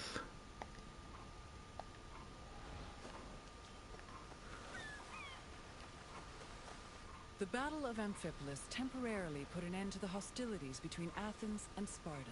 The Athenian forces returned to Piraeus, while Sparta called back the reinforcements they'd sent for Brasidas. The death of both Brasidas and Cleon encouraged the two cities to push for peace. The negotiations took time, but Sparta and Athens eventually agreed to return to the way things were before the Peloponnesian War. The resulting treaty became popularly known as the Peace of Nicias. Throughout the Greek world, it was mostly agreed that Sparta had lost the war, in spite of Brasidas' heroic efforts. The sentiment was rooted in the fact that Sparta had failed to end Athens' domination over Greece, something they had promised to do at the start of the war.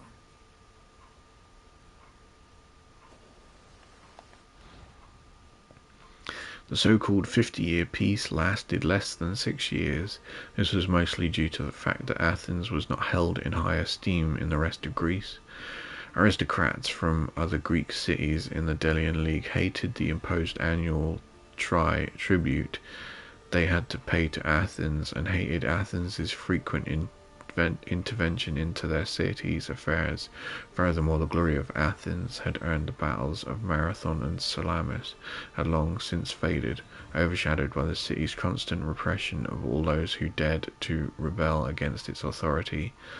Athens' unpopularity, along with the fact that it never managed to retake Amphipolis, ensured the peace was doomed from the start, and it wasn't long before the Peloponnesian War resumed.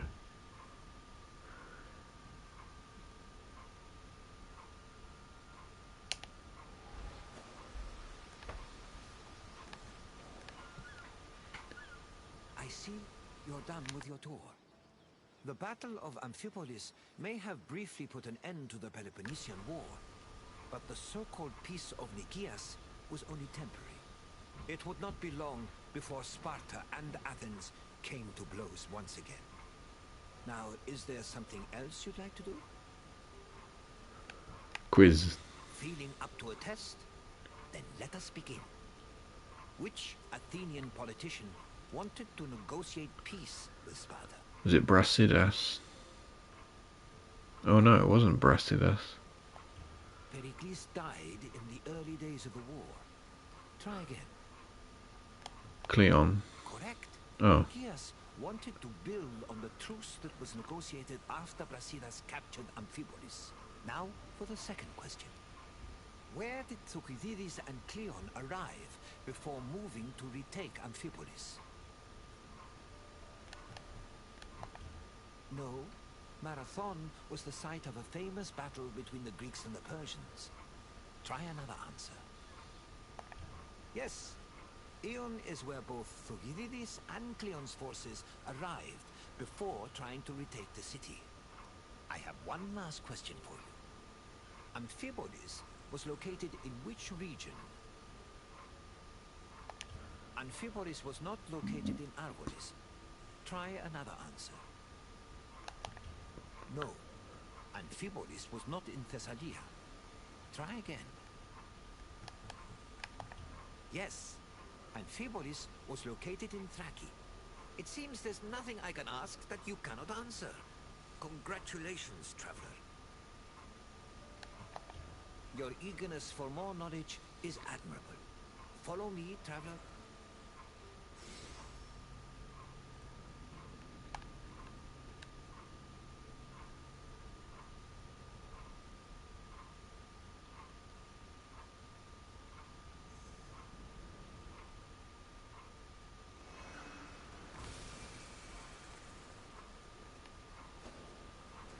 Experienced two back-to-back battles that greatly impacted the Peloponnesian War.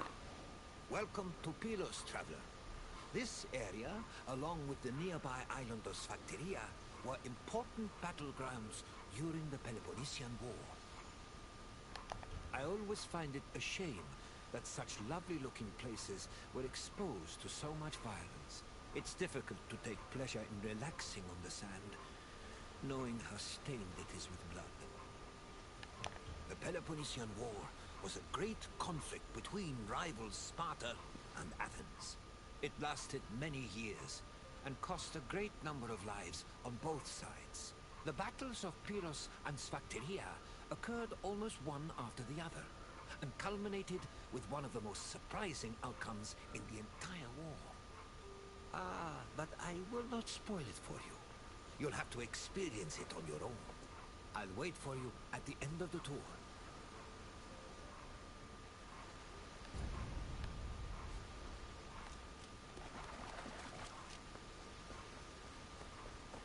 Since 431 BCE, the Peloponnesian War had been raging between Athens, Sparta, and their allies, with neither side gaining much ground. But in 425 BCE, an Athenian general named Demosthenes changed that. After a storm forced his fleet to stop in Pylos, Demosthenes realized a military presence in the area would give them an advantage against Sparta.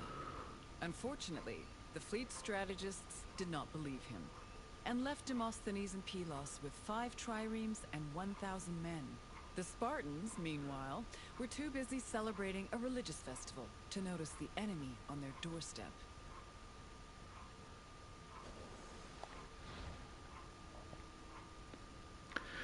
In 431 BCE, Sparta, a city with formidable military prowess, went to war with Athens, a city whose power came from its naval fleet and considerable financial resources.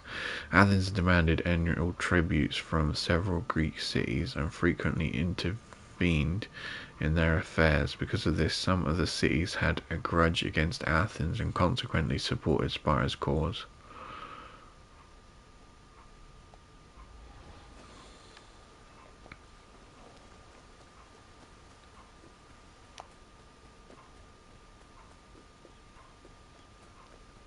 Once Sparta discovered the Athenian presence on Pylos, the Spartan king Agis mustered his troops and fleet.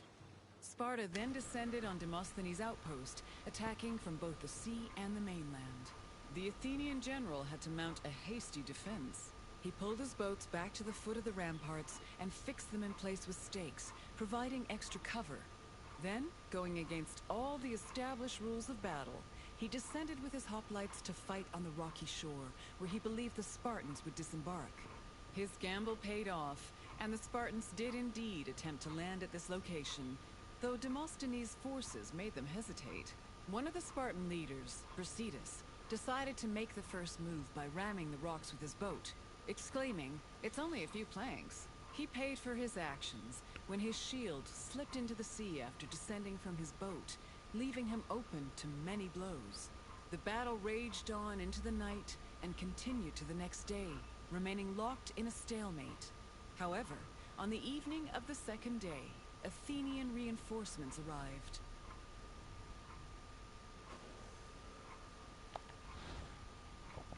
When the Peloponnesian War began in 431 BCE, the Spartans faced a unique problem. Sparta's army consisted of incredibly skilled and formidable hoplites. As such, their military strategy normally involved ravaging their enemy's territory and forcing the opposing army to face them on the battlefield. This tactic wasn't effective against Athens, which was protected by considerable fortifications that stretched all the way to the city's port of Piraeus. Athens's population, as well as the peasants from surrounding areas, were well protected within the city's walls. Why is that in brackets? Were well protected in the cities, leaving the Spartans with little to do. After a few weeks, they returned home to revise their strategy.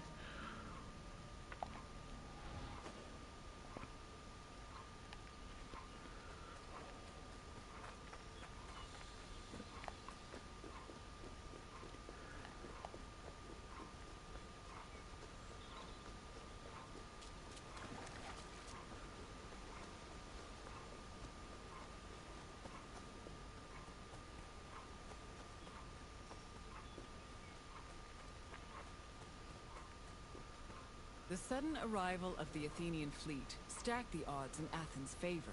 The fleet decided to hold off their attack until the next day, when they swarmed the Spartan ships. They successfully captured 5 enemy ships and damaged many others, cutting off access to the nearby island of Sphacteria.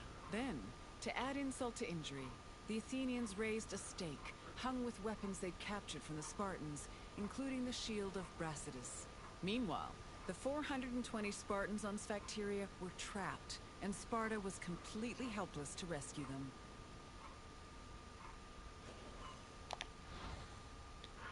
The bay where the Athenians arrived was incredibly vast, measuring 4 kilometers long and 3 kilometers wide. It was even large enough to accommodate the forces of England, Russia, France, and the Ottoman Empire during the Battle of Navarino in 1827.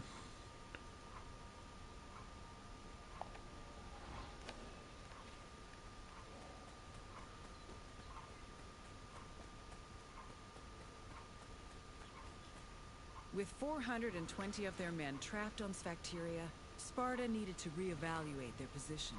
The Spartans on the island were essentially the Athenians' hostages, and Sparta could not move to rescue or resupply them without putting their lives in danger.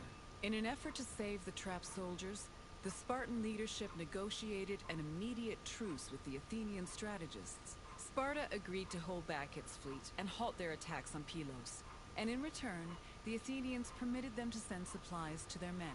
In the meantime, Sparta sent ambassadors to Athens to try and negotiate a better deal.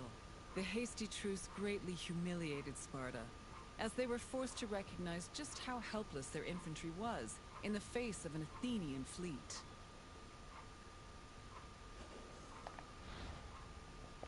The Spartan general Brasidas was renowned for his ingenuity and quick thinking. In addition to coming up with the idea of ramming ships into Pylos, Brasidas would eventually realize that the best way to win the Peloponnesian War was not to fight Athens directly, but to attack the city through its allies.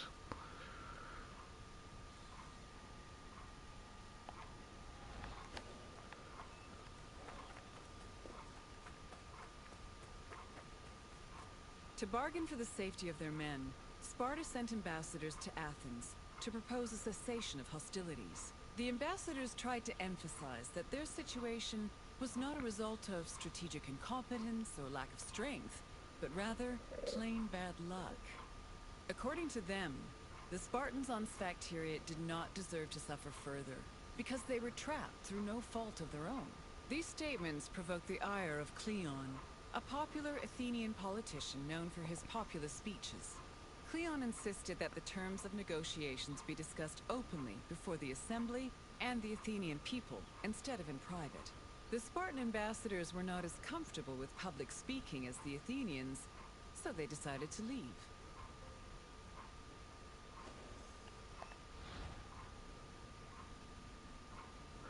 Cleon was well known in Athens for frequently demanding violent or drastic solutions to situations discussed in the assembly.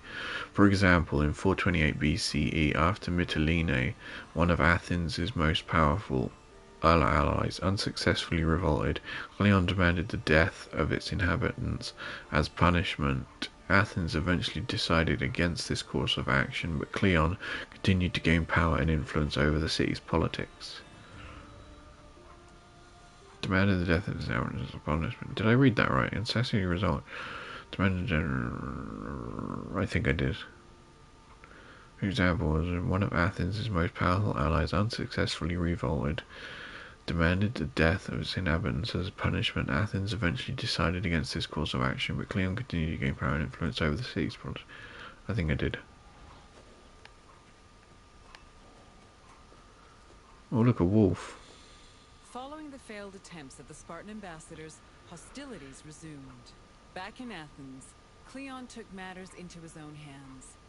After being elected general, or strategos, he left to join the ongoing battle, accompanied by javelin-armed infantry and archers. With renewed strength and numbers, the Athenians landed on Sphacteria and engaged their enemy. The battle was hard fought, but they eventually managed to surround the remaining Spartans. It was then that Cleon invited the Spartans to surrender, as he hoped to return to Athens with prisoners. The Spartans were exhausted after spending 72 days on the island, so they accepted Cleon's offer and laid down their arms. A Spartan capitulation had previously been unheard of, and the news of their surrender echoed throughout Greece like thunder.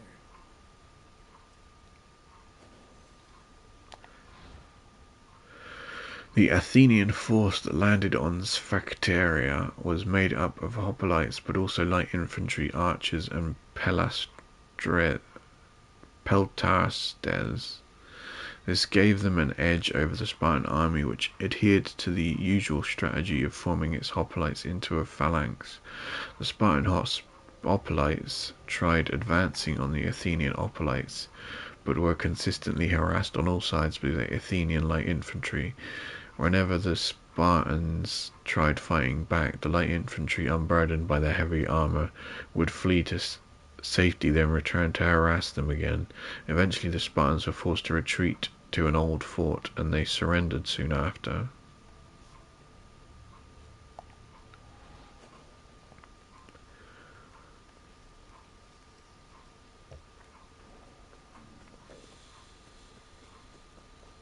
The Spartans' capitulation completely changed the course of the Peloponnesian War. Athens used their new prisoners of war as leverage and threatened to execute them if Sparta ever returned to pillage their lands. This gave the Athenians the freedom to conduct their own raids, which were aided further by their eventual seizing of the island of Kythera. Sparta tried to negotiate for peace, but were unsuccessful. Cleon, meanwhile, was emboldened by his victory and continued to gain popularity with the Athenian people. Popularity that translated to power.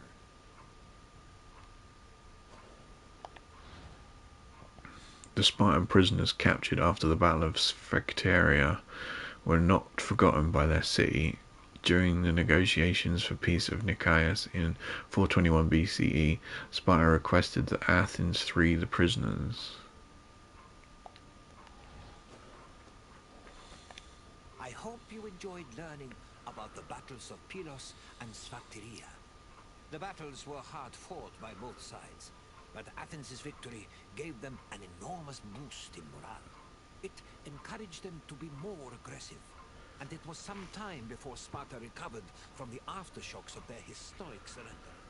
Now, is there anything else you'd like to do? I'm happy to oblige. Let's begin. Where were Demosthenes and his fleet forced to land during a storm?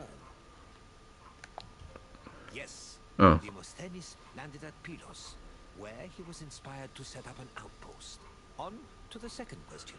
Which famous Athenian argued with the peace-seeking Spartan ambassadors? Pericles died a few years before the battles of Pylos and Sphacteria. Try again. Was it Cleon?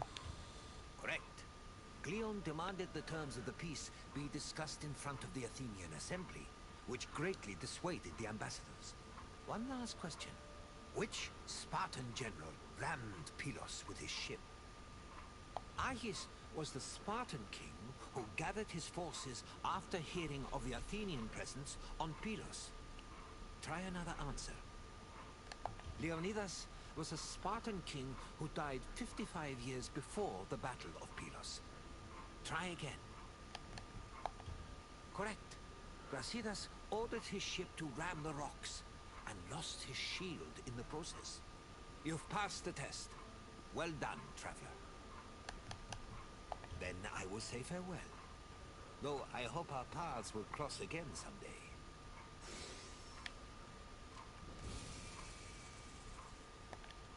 The Spartans' capitulation completely changed the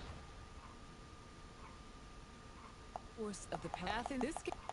Sparta tried clear. What was the date? Okay, agree. I hope you in the back encouraged it now.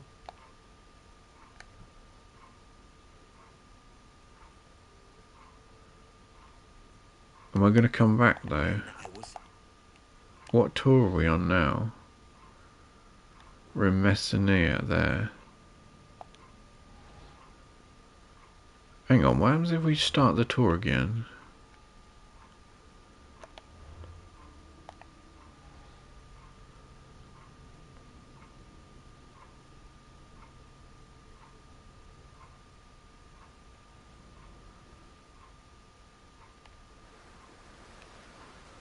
Oh no.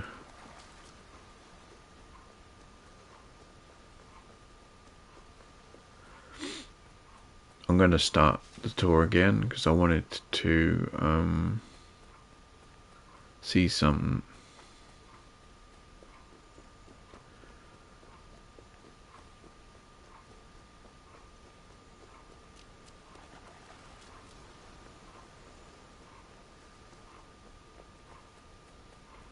Cassandra, I wanted to see if Cassandra made a... Oh yeah. Horse.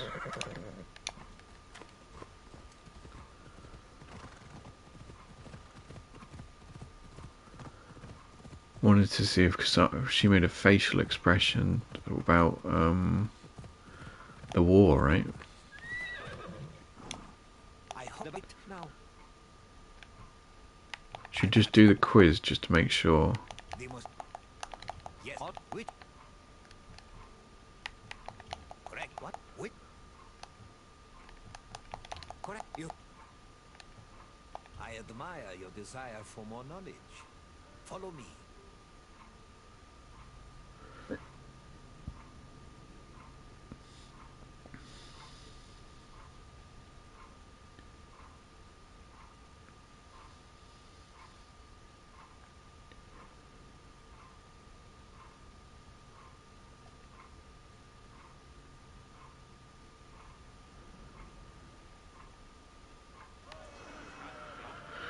Where are we?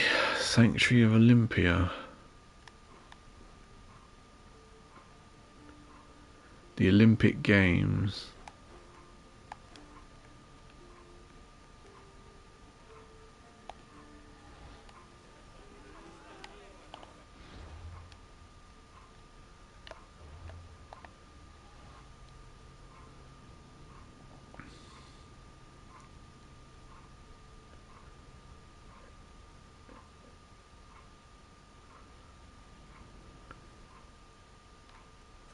Oh man. I want the tour to be restarted though.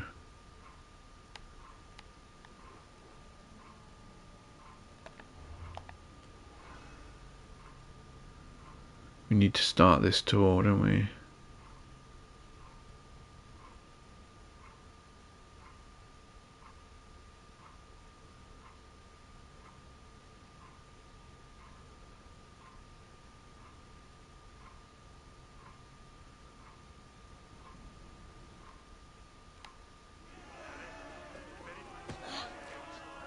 Take a day-to-day look at the prestigious Olympic Games. 22 minutes. Hail, friend, Long tour. and welcome to Olympia, home of the Olympic Games. I've often dreamed of competing in the games. If my sight was better, my legs and arms were stronger, and my coin purse was fatter. But that is not what the gods want, so I continue making the best of the path they've laid out for me. We're standing in the main section of Olympia, where the Olympic Games themselves took place.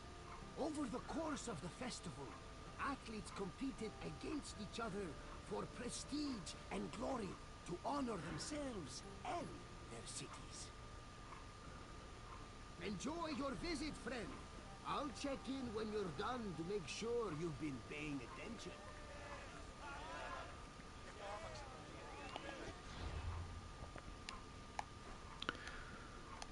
Can we go to this one now?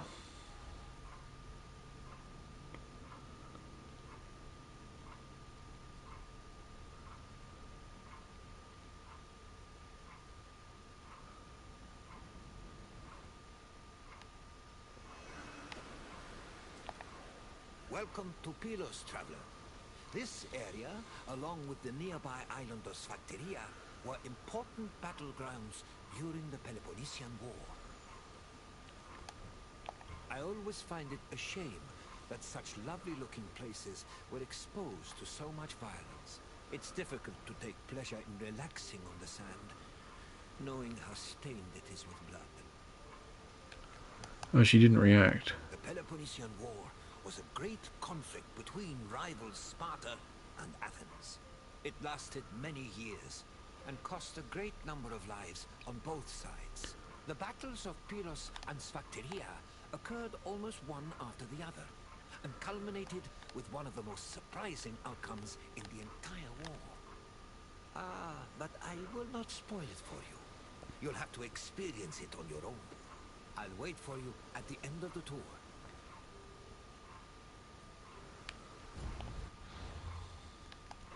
Let's go back to where we were.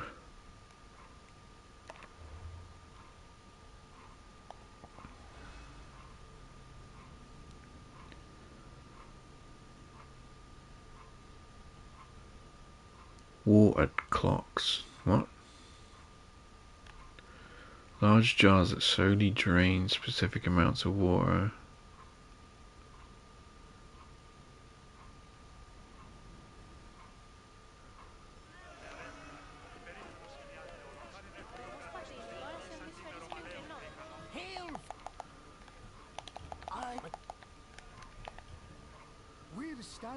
the main section of Olympia, where the Olympic Games themselves took place.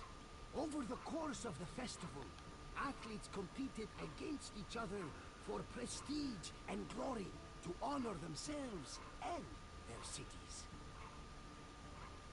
Enjoy your visit, friend. I'll check in when you're done to make sure you've been paying attention.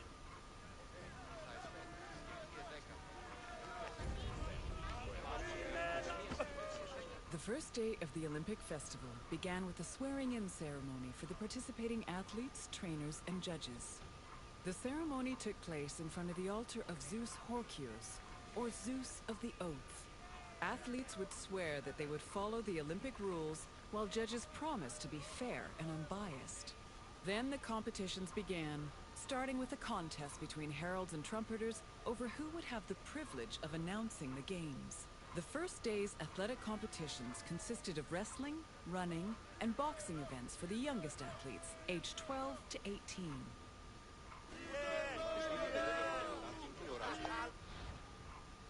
The competition of heralds and trumpeters was introduced to the Olympic Games in 396 BCE. The winners of the contest were chosen based on their loudness and clarity.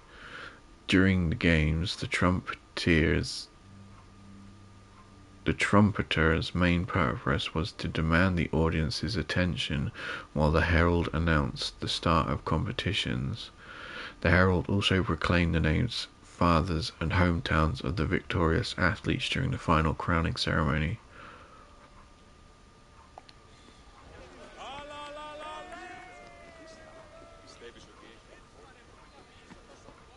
The second day began with a grand procession into the Hippodrome to celebrate the start of the popular equestrian events. The most anticipated and spectacular of these was the Quadriga, a four-horse chariot race. Horse racing events were unique in that the winner was not the most skilled jockey, but the owner of the fastest horse or chariot. The Spartan princess Caniska once took advantage of this loophole to skirt the rule that women weren't allowed to compete, and earned 2 Olympic victories in the process.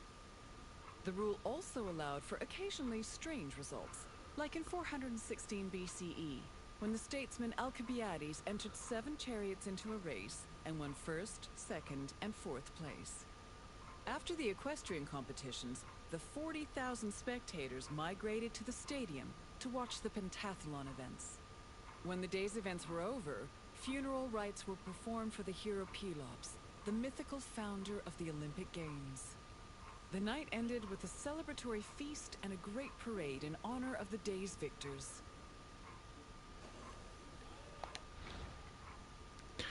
The Athenian statesman Alcibiades once bought and enrolled 7 chariots in a race. This turned out to be a good investment, as his purchases ended up winning 1st, 2nd, and 4th place.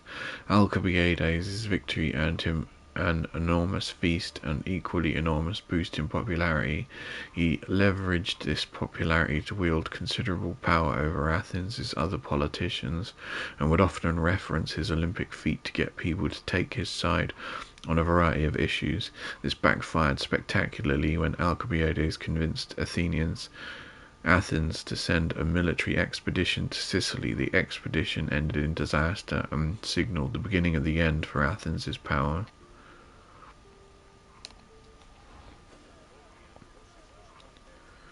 A decadrachm.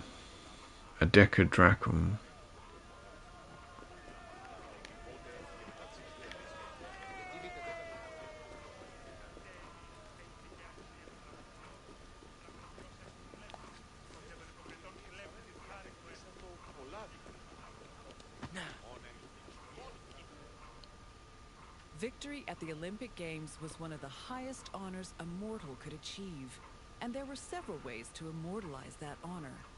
Some athletes had statues erected of themselves, while others commissioned poets to write them victory odes. Oral tradition was very important to the Greeks. These odes, called eponychia, were often composed by the finest poets in the land, such as Pindar, Simonides, and Bacchylides. They were usually played at banquets and celebrations attended by the triumphant athlete, or upon his departure from Olympia. Pindar, 518 BCE to 443 BCE, was a Greek poet who originally hailed from Thebes. He was very sought after in his time and composed several odes for victorious athletes. Pindar's popularity earned him commissions all over Greece, from Sicily in the west all the way to Cyrene in North Africa. Many of the commissions were from members of the ruling aristocracy, such as Hieron of Syracuse, for whom Pindar composed 4 odes.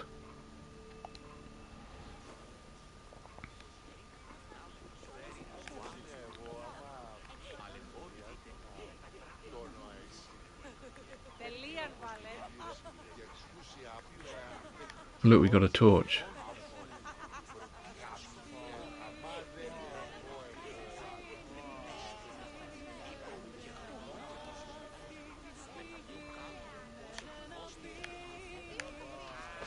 Look at us go. Did we just drop that torch? Wait, does it fall in the correct place then?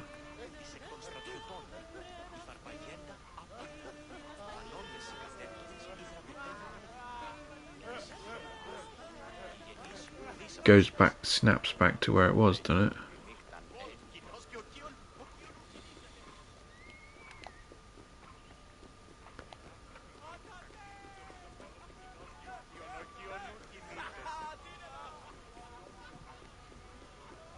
I kind of want to use my axe. I mean, I don't have an axe, but I mean, never mind. I want to smash stuff up. The pentathlon took place at the stadium on the second day.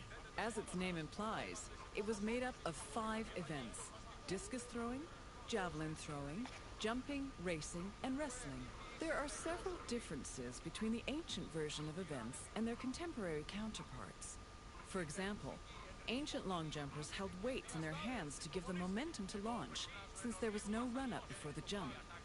Similarly, if an athlete won the first 3 events, they were immediately declared the winner, instead of being judged by their overall performance in all 5 events. Running events work the same as they do today, with the notable exception of all the athletes being nude. As for wrestling, competitors were not divided by weight class as they are today, but instead by age.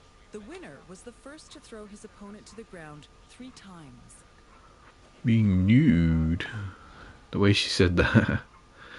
Earlier Olympic Games were originally open to adult men at the 7th Olympiad in 632 BCE. Paydays, young boys were welcome to compete in stadion races and wrestling, albeit in a separate category from the older competitors. The youngest competitor to ever win the Olympic event was Demyskos of Messene, who won the stadion race in 368 BC at the age of 12. He continued to win well into adulthood, contradicting Aristotle's belief that a child's athlete's success never carried over into adulthood.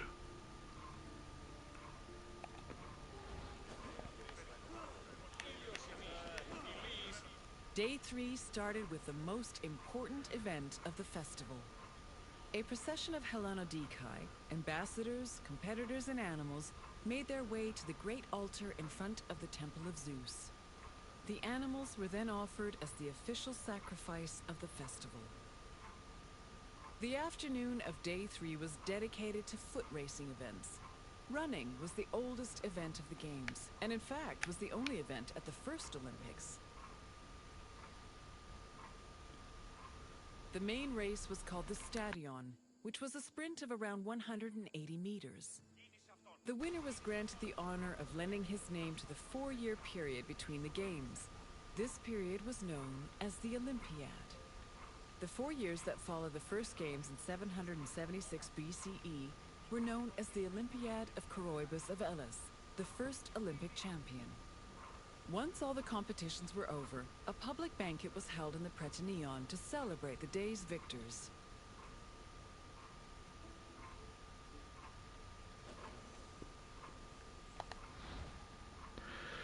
Running events were categorized by length. The stadion race was named after its unit of measurement. In Greece, a stadion was equal to about 180 meters.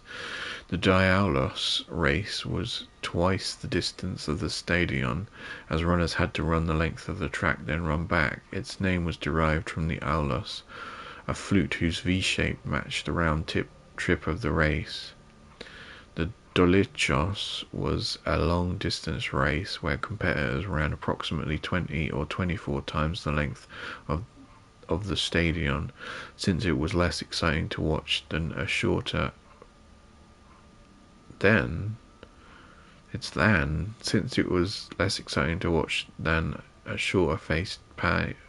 fast-paced race. The Dolichos served as an opening event.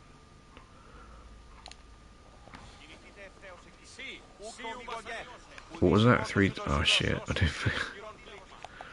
didn't. I'm all over the place. Sorry. The main race, the win, the 4-1.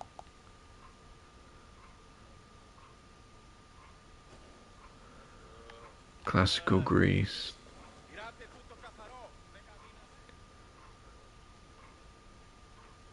Day 4 was mainly for combat events. Wrestling matches were held in the morning, followed by boxing and pankration.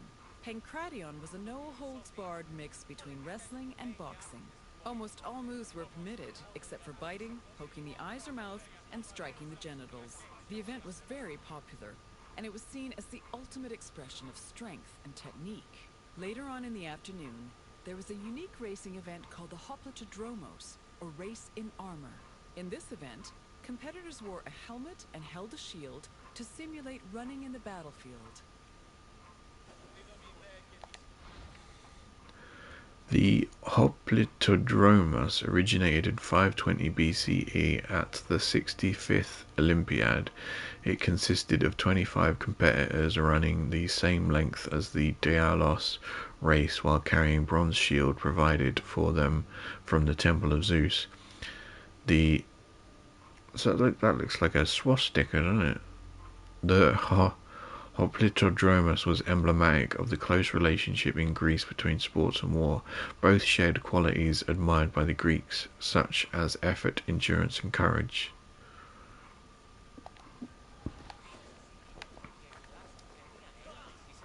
The Hellenodikai, or judges of the Greeks, were both the game's adjudicators and their organizers. They hailed from Elis, the city in charge of the sanctuary of Olympia, and new judges were elected each Olympiad. They had several responsibilities. Before the game started, they decided which athletes would be allowed to compete and supervise their training. They also drew lots to make the competition brackets. During the games themselves, they picked the winners and kept an eye out for foul play. For the latter, they were assisted by stick and whip-wielding umpires who stood near the athletes and punished them if they were caught cheating.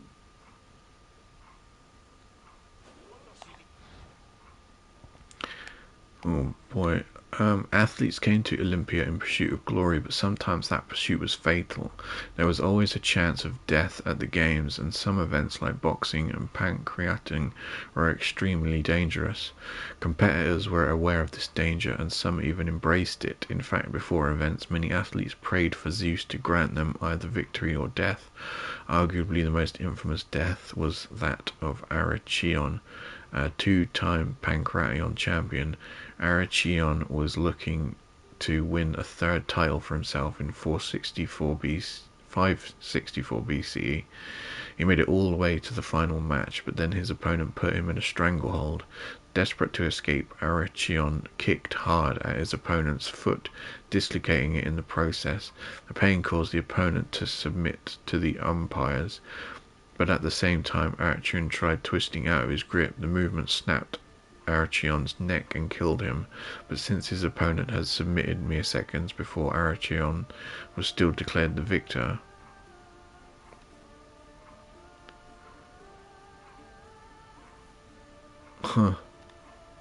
Snapped his neck.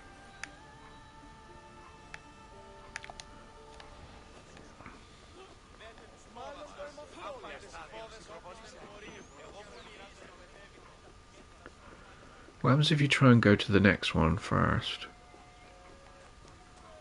Oh, you can't see where it is. Victory in Olympia was one of the most prestigious honors in all of Greece. Not only would victors be showered in glory in their home city, but their names would be known across Greece. The temptation to glory led some athletes to break their oath to Zeus and cheat. This could be dangerous, as there were many possible punishments should cheaters be caught. They could be disqualified and fined, or if they were caught cheating during a match, they would be beaten by nearby umpires. The most powerful deterrent of cheating, however, was shame. At the foot of Mount Kronios, and on the way to the stadium, were a group of bronze statues called Zanes, the plural of Zeus. These statues were inscribed with the names of the cheating athletes, how they cheated, and the fine that was imposed. The Zanes, which were funded by cheaters' fines, were strategically placed to be highly visible. Individuals or even entire cities could be found guilty of cheating.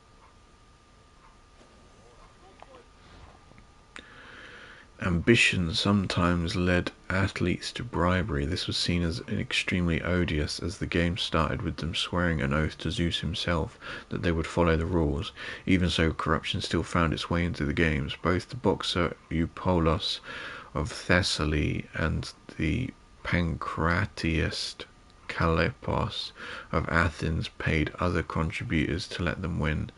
Helena Dicae could also be corrupt, though incidences of them cheating were less common. For example, in 372 BCE, a judge was suspected of corruption when he won 2 horse races, and as a consequence his right to buy horses and chariots was suspended. Zeus throwing a thunderbolt. Oh yeah, what did she say at the beginning? Victory in Olympia was one of the most prestigious. Not only would victors be showered in glory in their home city, but their names would be known across Greece. The temptation to glory led some athletes to break their oath to Zeus and cheat. This could be dangerous, as there were many possible punishments should cheaters be caught.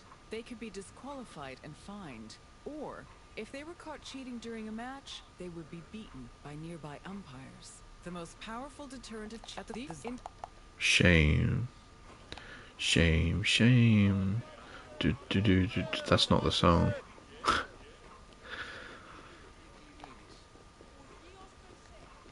And the last station.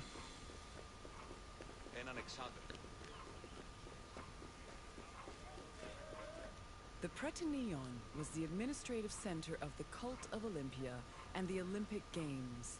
The building housed the sanctuary's priests as well as the game's officials. It was also used to stage the grand banquet held on the evening of the 3rd day to honor victors. It also had a sacred function. Its central chamber was the location of the Fire of Hestia, a sacred flame that burned day and night. This fire was used to light the other altars around the sanctuary. This practice may have partially inspired the modern tradition of carrying the Olympic torch.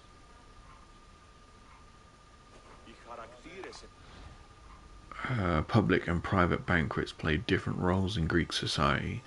Private banquets were held for aristocrats to meet, discuss ideas, and display their wealth and power. Public banquets, on the other hand, were usually organized by the state and thrown for civic, religious, or political reasons. They also helped reinforce a sense of unity and social order. The religious aspects of public banquets were reflected in their meals, which usually consisted of meat left over from an earlier animal sacrifice.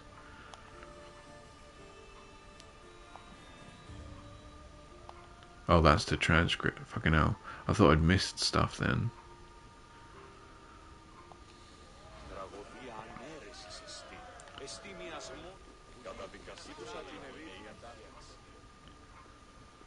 Hello again!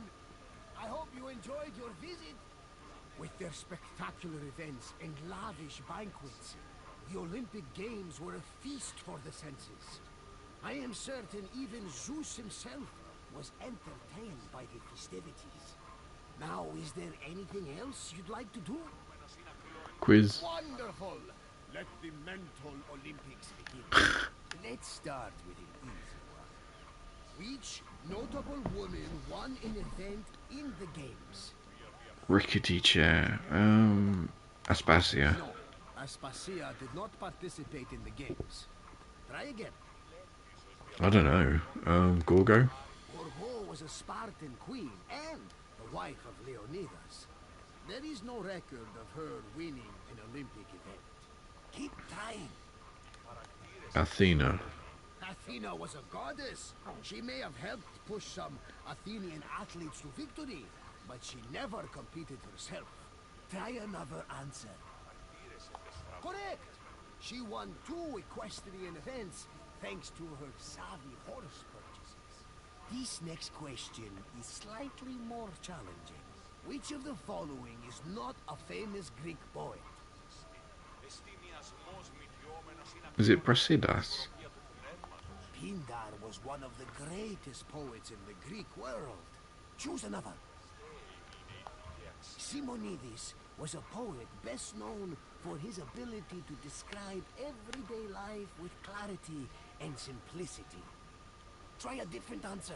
That sounds like that would be interesting to research. I'm afraid Vachilides was a poet, and a good one too. Try again. It is Brasidas. You are right! Brasidas was a renowned Spartan general, and he didn't have time for rhymes and pretty words. Time for the final question. How many events were in the pentathlon? No, I won't give away the answer, but I will tell you there was more than one event in the pentathlon. Try again. Definitely not. Only a god like Zeus could endure 100 events in a row. Try again. No, 10 events would be a decathlon, which would be intense, even for the Olympic Games. Try another answer. Yes, the Greek word for pende means 5, and the pentathlon had 5 events. Well done, my friend. You truly possess a sharp mind. Thanks. Thirsty for more, eh? I don't blame you.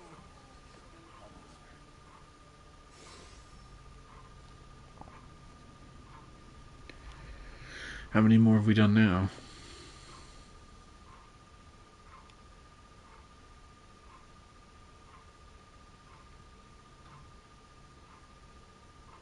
Naval hegemony.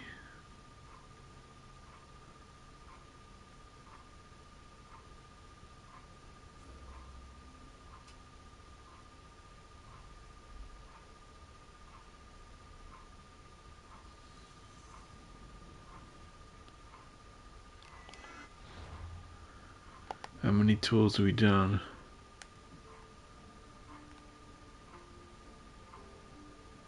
Uh, 18. Oh, we done 18. Oh.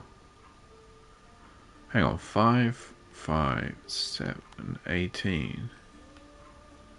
Let's keep going then. 11 minutes. Attend the Odeon and learn more about ancient Greek music. Welcome to Athens, wanderer. More specifically, welcome to the musical hub of the city, the Odeon. Sometimes, when the burdens of life begin to weigh heavy on my shoulders, I come here, close my eyes, and surrender myself to the music. It makes me feel like I'm a child again. My mother singing me to sleep with a gentle lullaby. The Odeon was where musicians came to share their songs with the public. The melodies played here caught the wind and drifted through the air, soothing the souls of Athenians across the city. Come find me when your visit is complete, and we will talk about the things you've learned. See you soon, wanderer.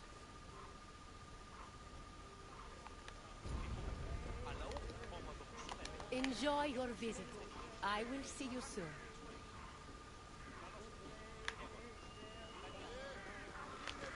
Wait, what is she gonna do if she stands?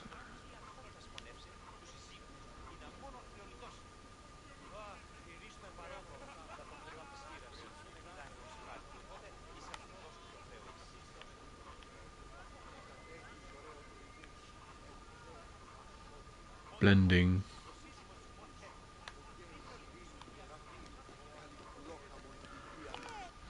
What are the blue ones?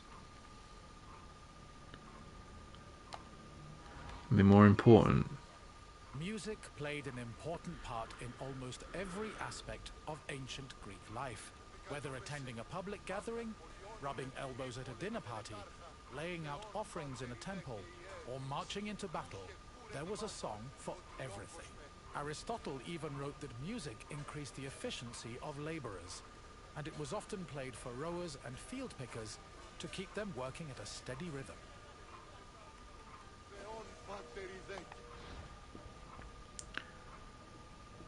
Wow, that sounds weird.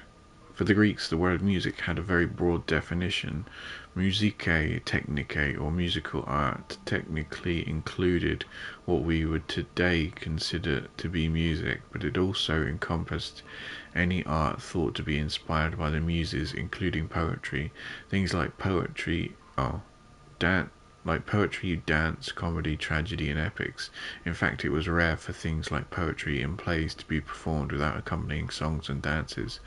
When it came to instruments, musicians favoured a flute called the aulos, the guitar-like kithara, and its similar cousin the lyre, and the tympanon, a hand drum that helped set and keep the music's tempo.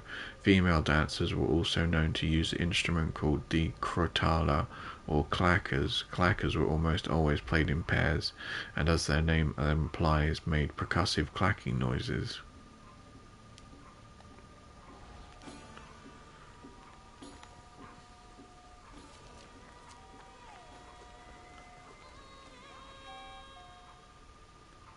Musical contests, or agones, were originally only held during religious festivals. Over time, they became cultural events in their own right, and attracted musicians and spectators from all over the Greek world. For example, the Athenian Panathenaea festival featured competitions for instrument playing and poetry recitation. The Dionysia festival included contests between groups of male singers to see who could best perform a dithyramb, a merry hymn in honor of the god Dionysus. While these contests could be attended by all, women weren't allowed to compete in them.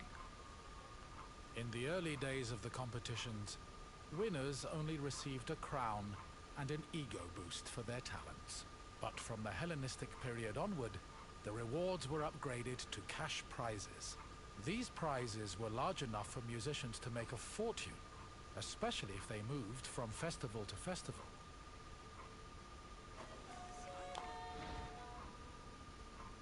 Music played a large role in ancient education. Children were taught to play instruments by either public or private tutors, and could choose to learn the lyre, the aulos, or how to sing poetry.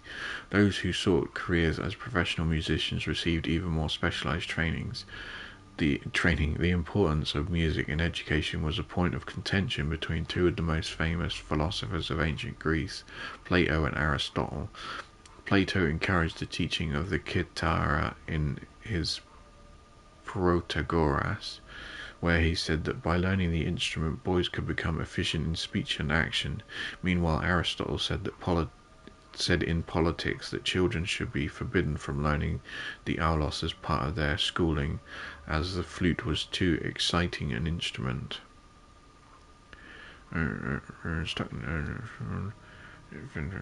Universities, all the Katira.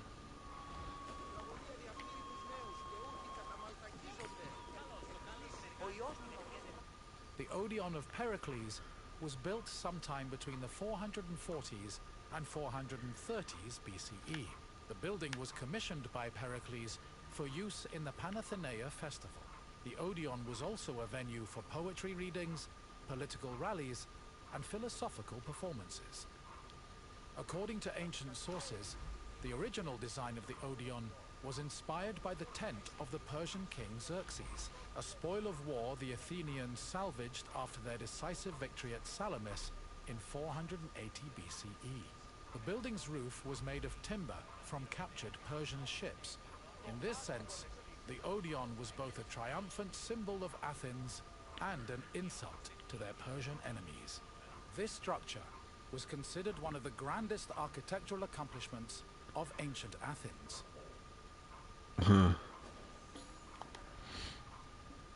In ancient Greece, poem recitations were always accompanied by music and sometimes even dancing. These sung poems were performed by an odos, singers, or rhapsodies, who specialized in epic poems. Rhapsodies especially were held in high esteem, particularly if they were part of the Homeridae, sons of Homer, a group that hailed from the island of Chios, who claimed to be the descendants of the legendary Greek poet. Odos and rhapsodies were entrusted with maintaining the Greek tradition of oral storytelling, and in Athens they were required by law to perform Homeric poems at every Panathenaic festival. However, art on Greek vases depicts rhapsodies clad in cloaks and holding staffs, characteristic of travelers, implying that the singers toured the countryside as well. What was this one again?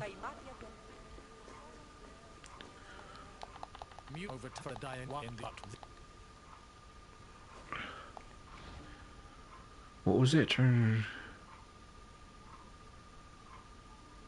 The reverse depicts Apollo.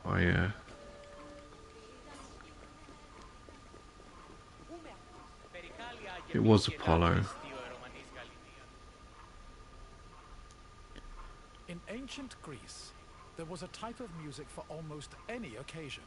Complicated songs like hymns, paeans, and dithyrambs were meant for the ears of the gods, and as such were usually played during religious ceremonies and civic life. Meanwhile, a hymneus was a song performed at weddings, and a threnody accompanied funeral processions. For more merry occasions like symposia, scholia were the soundtrack of choice. However, drama was considered the epitome of artistic expression, since it combined songs with poetry, dance, acting, and costumes. Plays were thought to be the connection between mortals and gods, and the songs that accompanied them, especially those from the tragedies of Euripides, often became huge hits in the rest of Greece. He almost whacked his head on that gate. Barrier thing. Hymns are metric compositions addressed to a god. They generally contain numerous lines praising the god and describing their deeds and benevolence, then end with a prayer. A paean is a specific type of hymn usually addressed to Apollo, Artemis, Zeus, Dionysos, Asclepios, or Hygeia. According to Proclus, they were usually sung for the cessation of plagues and maladies. Dithyrambs, on the other hand, were passionate celebratory songs linked with Dionysos, the god of wine. Dithyrambs often kicked after many religious festivals celebrated in places like Delos, Delphi, and Athens. In addition to the different genres of music, there was also varied types of scales and intervals. These so-called harmoniae were named based on their ethnic origin: Dorian, Lydian, and Phrygian. They were designed to stir different types of emotions in the audience, as described in Aristotle's Politics. In the nature of the mere melodies, there are differences, so then that people, when hearing them, are affected differently and have not the same feelings in regard to each of them, but listen to some in a more mournful and restrained state. For instance, the mode called Mixolydian, and to others in a softer state of mind, but in a midway state with the greatest composure to another, as the Dorian made alone of tunes seems to act, while the Phrygian makes men enthusiastic.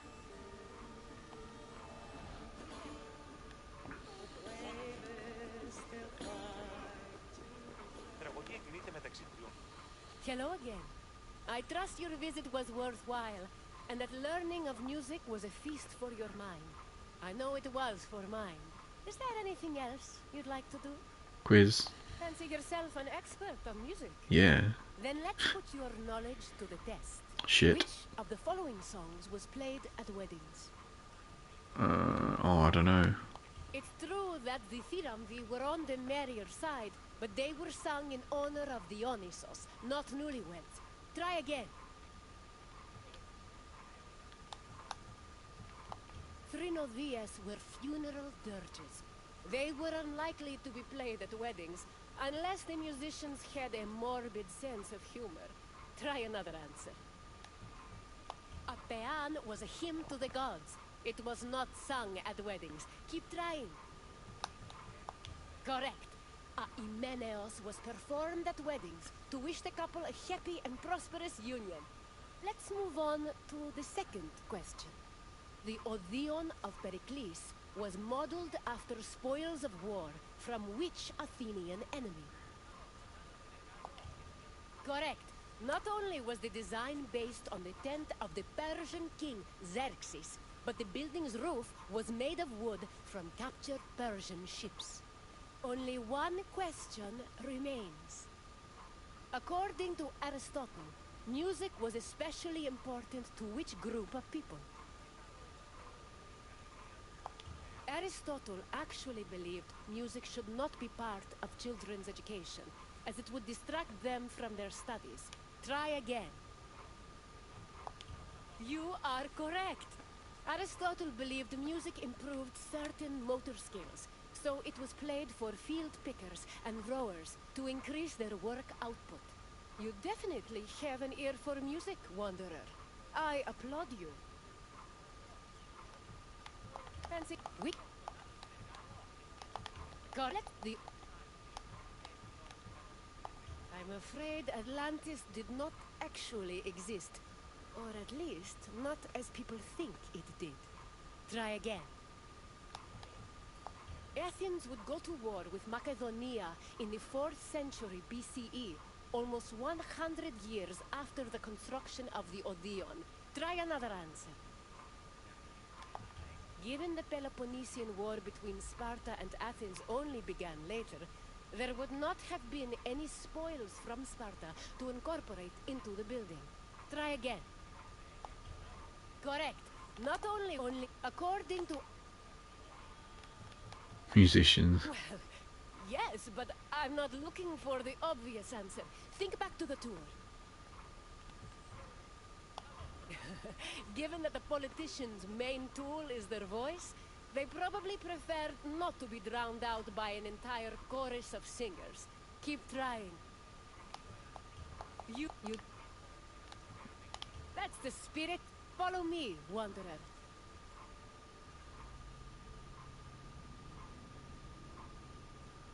Oh, trouble. Wow. Wow. The Labyrinth of Lost Souls. The grunt of the Minotaur was a sound linked to the single monument before death. Like the snuffing of a flame, the damp breath blown from his snout would cloud the victim, and then it was all over. Learn more about the Minoan civilization, as well as the mythological labyrinth and the Minotaur that dwelled within. Welcome to Gnossos, traveler, where the Minotaur once prowled. Some say, if you listen closely, you can still hear echoes of the Minotaur's ferocious bellowing. Of course, it may only be a trick of the wind. Perhaps.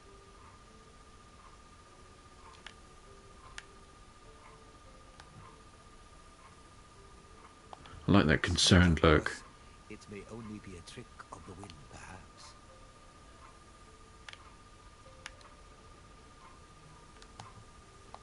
Gnossos was the seat of the old Minoan civilization, where King Minos once supposedly ruled. These ruins have been the backdrop for many important events in both history and mythology. Look for me when your visit is over, and we'll discuss what you've seen.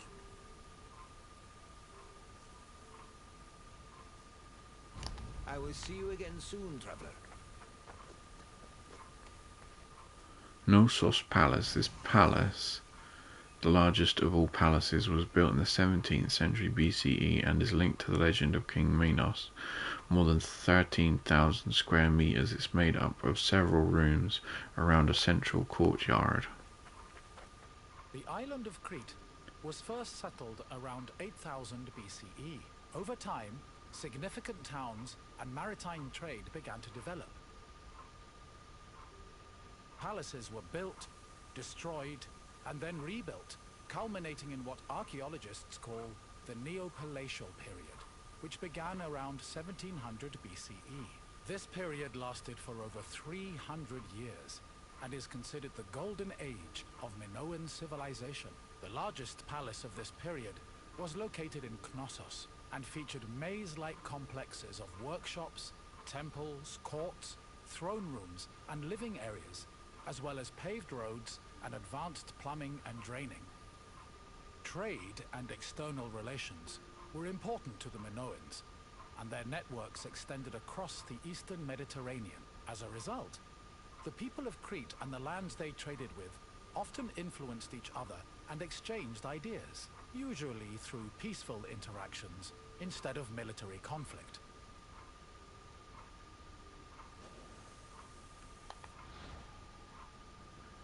Painting by... Wow, that's a nice painting, isn't it? It's nostalgic for some reason. I don't know why. Looks like the summers of childhood. Although I've never been to that place, though. Why is that nostalgic? I don't know. Anyway, Arthur John Evans was an archaeologist known for his excavations at Knossos from 1900 to 1931. He was also dedicated to his work at the site that he missed. That he was so dedicated to his work at the site that he missed his father's funeral to preside over the excavation of Minos' palace. Arthur Evans named the Minoan civilization after King Minos, but it is unknown what the Minoans called themselves. Contemporary.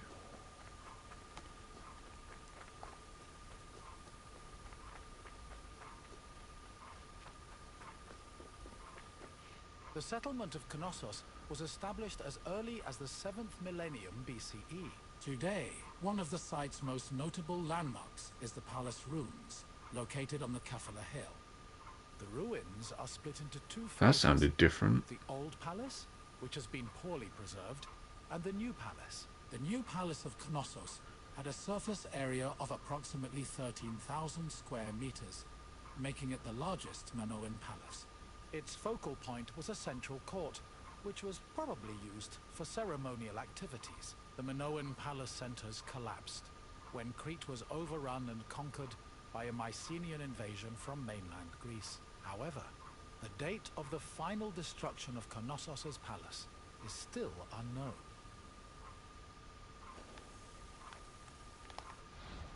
I keep trying to run away, don't I? Arthur John Evans oversaw many architectural reconstructions at Knossos with somewhat mixed results. On the negative side, Evans's restoration on the throne room prioritized how it supposedly looked in the late Bronze Age period. Instead of representing the full spectrum of its history, Evans also overemphasized the Minoan identity of the site, leaving out the aspects of Mycenaean culture that influenced Knossos' art and architecture. On the positive side, the site's reconstruction helped save many parts of the site that would have otherwise been lost. Moreover, while the restoration of some art and architecture was inaccurate, it did help evoke the elegance and skill of Minoan architects and painters.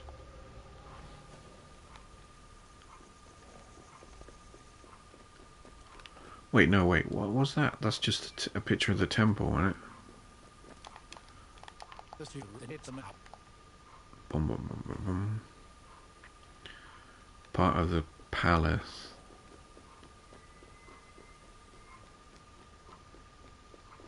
During the new palace phase, the ground floor was dedicated to economic activities and contained large storage rooms. The residential quarters, which notably had toilets, were located southeast of the central court, at the foot Toilets. of the grand staircase.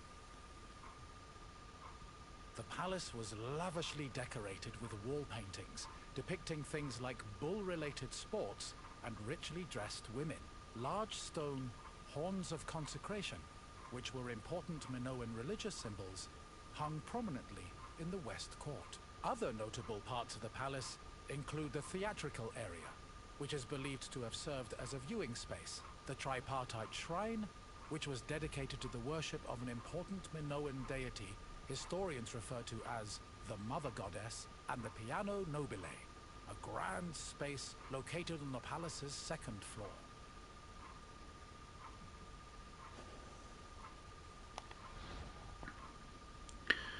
One fresco excavated from Knossos in 1914, Ladies in Blue, has been reproduced for New York's Metropolitan Museum of Art. The copy reproduces the embellishes fragments that were burned or eroded on the original fresco.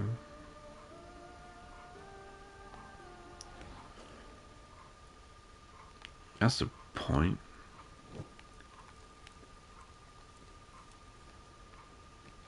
Oh shit, 50. The grunt of the Minotaur was a sound linked to the single moment before death. Like so. We read that, didn't we? The palace was loved, the tribe and the...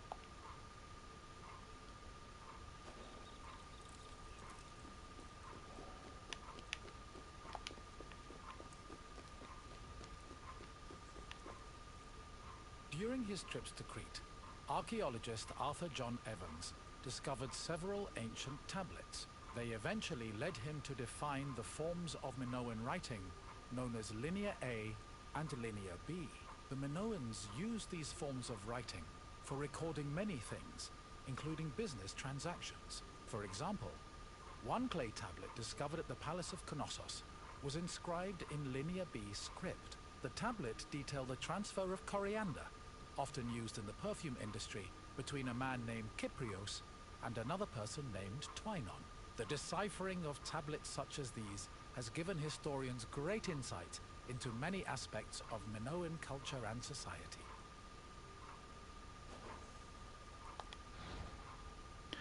During the Middle and Late Minoan period, Minoans buried their dead in a terracotta coffin known as a lionax.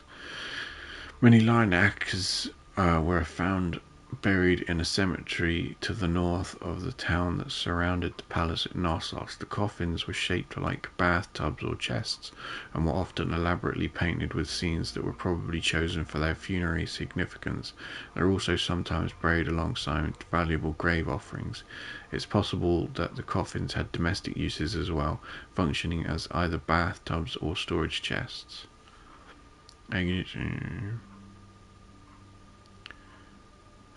Depicting wild goats. To the left seal, to the right the impression made by the seal. Oh shit. Alright. Hold doof to grip a torch. According to myth, the half-man, half-bull Minotaur was born after Queen Pasiphae slept with a bull, sent by the gods as punishment upon her. This embarrassed King Minos, but he could not bring himself to kill the Minotaur. Instead, he hid the monster in a labyrinth constructed by Daedalus. Did you hear that? That sounded like the Minotaur. Depictions of bull leaping were prevalent throughout Minoan art, and bull leaping scenes were believed to have decorated the walls above ceremonial bull rings. However, the reasons for engaging in such an activity remain unknown. Mythical bulls like the Minotaur played important roles in Minoan iconography. This is likely due to cattle being a vital asset in the Cretan economy, especially during the Bronze Age. Bull and cattle are even mentioned in various Linear B documents.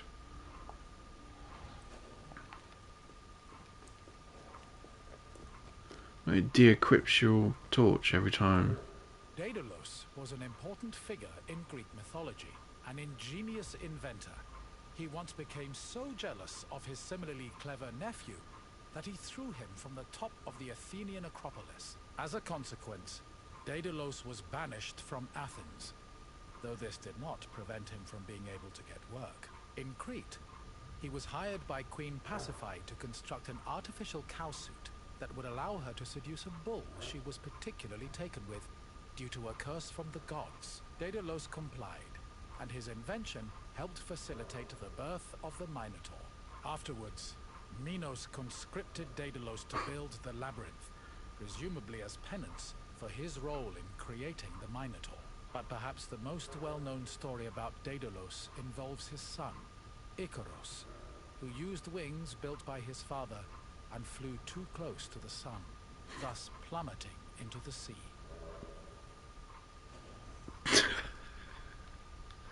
So he fucked a bull.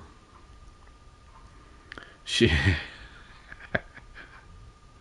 Jesus. Cameo of Icarus.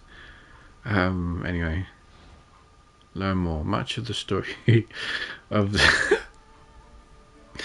of Daedalus, as we know it, comes from the Roman poet Ovid. While older versions of the story exist in ancient Greek sources, they vary wildly in their telling and often contradict each other when it comes to specific details. It's not funny. 1st century Roman period. Come on then, let's be serious. Sometime after the birth of the Minotaur, King Minos' son Androgeos was killed in Athens by the same bull that impregnated his mother. An infuriated Minos demanded that Athens send 7 of their noblest men and 7 of their most virtuous women to Knossos every year. After being carried to Crete aboard a ship with black sails, the men and women would then be cast into the labyrinth to be eaten by the Minotaur. There's an actual Minotaur in there. Sometime What did it after say? the birth of the Minotaur, Ah, King Minos' son Androgeos was killed in Athens by the same bull that impregnated his mother. Alright. Infuriated Minos Oh shit, what? that Athens send 7 of their noblest men and 7 of their most virtuous women to Knossos every after. Athens' donating of youthful men and women to Crete may have been based on a real payment of tribute to the Aegeans' dominant trading power in Bronze Age Greece. However, this is only a theory.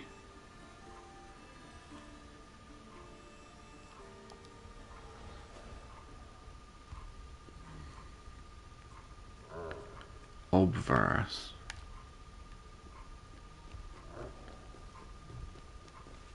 One of the Athenian youths chosen to be imprisoned in the labyrinth, Theseus, had enough of the morbid ritual. Before leaving Athens, he proclaimed he would kill the Minotaur, then return to his city on a ship flying white sails. Before entering the labyrinth, Theseus met King Minos' daughter, Ariadne, who fell madly in love with him. Ariadne provided Theseus with a thread he could unravel to help him find his way back out of the maze.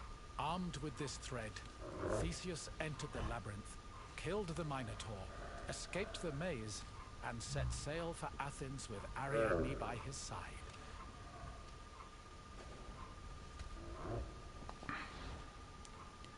After successfully killing the Minotaur, Theseus set sail for Athens with Ariadne, but stopped in Naxos for a long celebration. Due to the many hours of feasting and drinking, Ariadne fell asleep and forgot to return to Theseus's boat, which departed for Athens without her. In another version of the story, Theseus deliberately left Ariadne behind. When Theseus realized what he had done to Ariadne, he was so distraught that he forgot to change his ship's sails from black to white. When his father, King Aegeus, saw the ominous black sails on Theseus's ship, he presumed his son was dead and, fraught with grief, threw himself into the sea.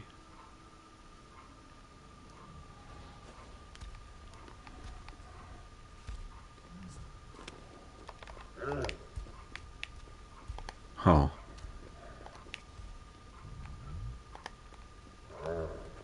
I was trying to attack it with R1. This palace is a larger 18,000. We read that, didn't we? I think. I see you found your way through the maze of ruins. The Minoans played a large part in shaping Greek myths, but also in introducing influences from other places and cultures. Now, what else would you like to do? Quiz. You want to test yourself? Very well. Let's begin with a simple question. On which island was Knossos located? Naxos. Was home to a sanctuary of Apollo, not Knossos.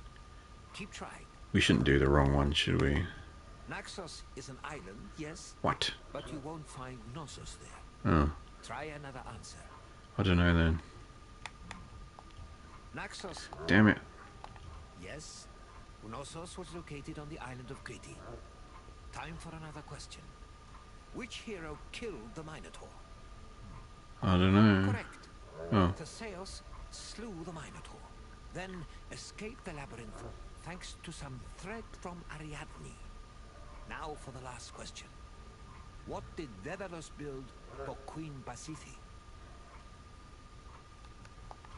Yes, Daedalus made Pasiphae a cowsuit, so she could seduce the bull she was cursed to love. Oh, yeah. Congratulations, traveler. You are a true student of history. Hang on, let's do that quiz again. Correct. What? Daedalus built the labyrinth for Pasiphae's husband Minos, not Pasiphae herself. Keep trying. No, Daedalus made wings for himself and his son Icarus. Try again. No, a wooden horse was more characteristic of Odysseus. Try another answer. Yeah, go. Farewell, traveler. I hope you enjoyed exploring the ruins.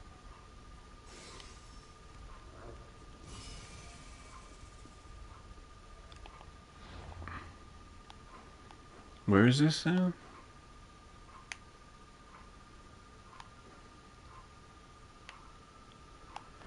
Okay, I wanted to go... Where did I want to go to? The Olympic Games. Why have I done 2 there? I must have done this first then.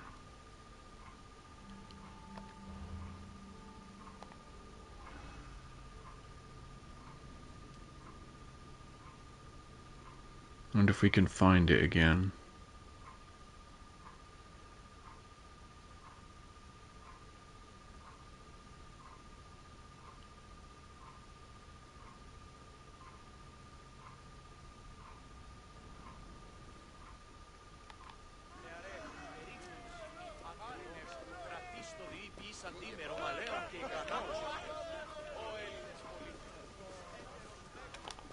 Where was it?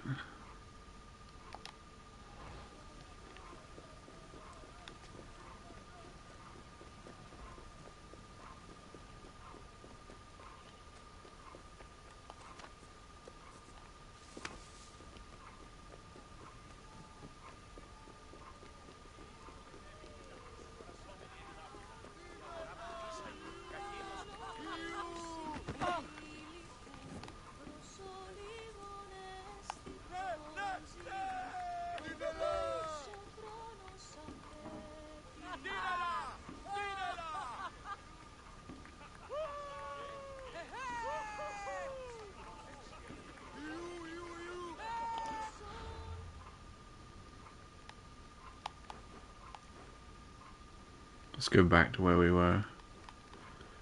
Just wanted to, hang on, no, let's make sure.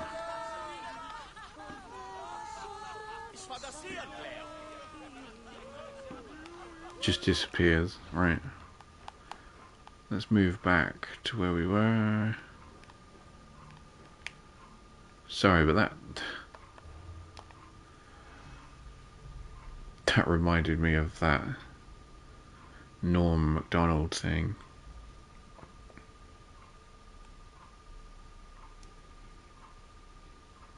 Anyway, never mind.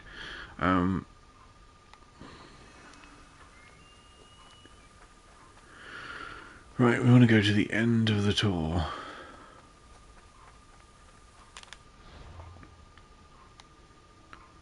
Five. Oh yeah, so we done.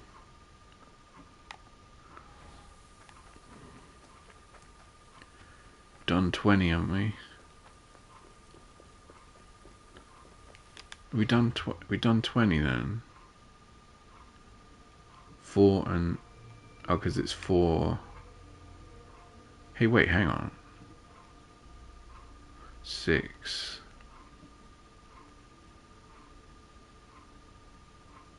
Huh?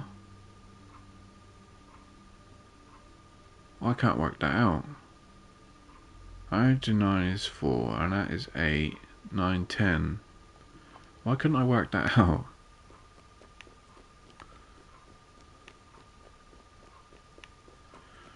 I tell you, it's the pressure of streaming.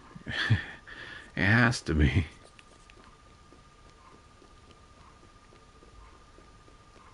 Just makes all your composure and logic and reasoning, and it makes everything go out the window. I see you found your way through the maze of ruins. The Minoans played a large part in shaping Greek myths, but also in introducing. Let's just do the quiz again quickly to make sure. Oh, that was the wrong answer. Correct. What? Yes, go. Gladly. Follow me. We'll keep doing them for a little bit, I think. Then we'll probably have to come back tomorrow and finish them off.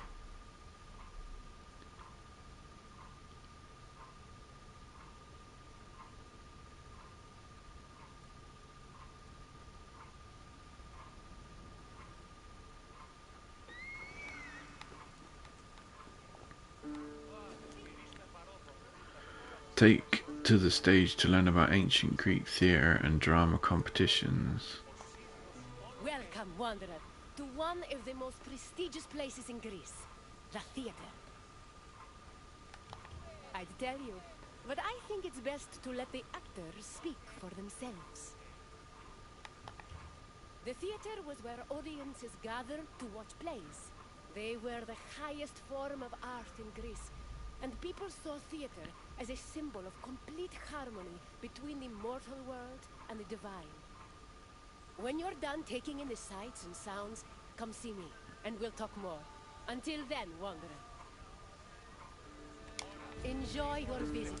I will see you soon. Theater is not just part of geek culture, but was a major part of Greek culture.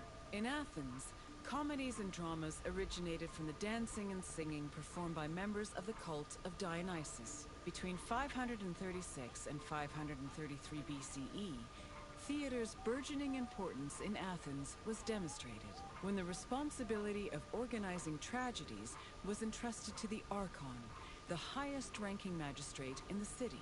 From then on, theater grew rapidly in popularity, and soon, a permanent space for performing and watching plays was built on the slope of the Acropolis. During the 5th century BCE, theater became intertwined with Athens' democracy. It often functioned as an echo chamber for political ideas, and in some cases, it could even influence public opinion. As a result, in the 4th century BCE, Plato coined the term theatrocracy to describe his city's politics.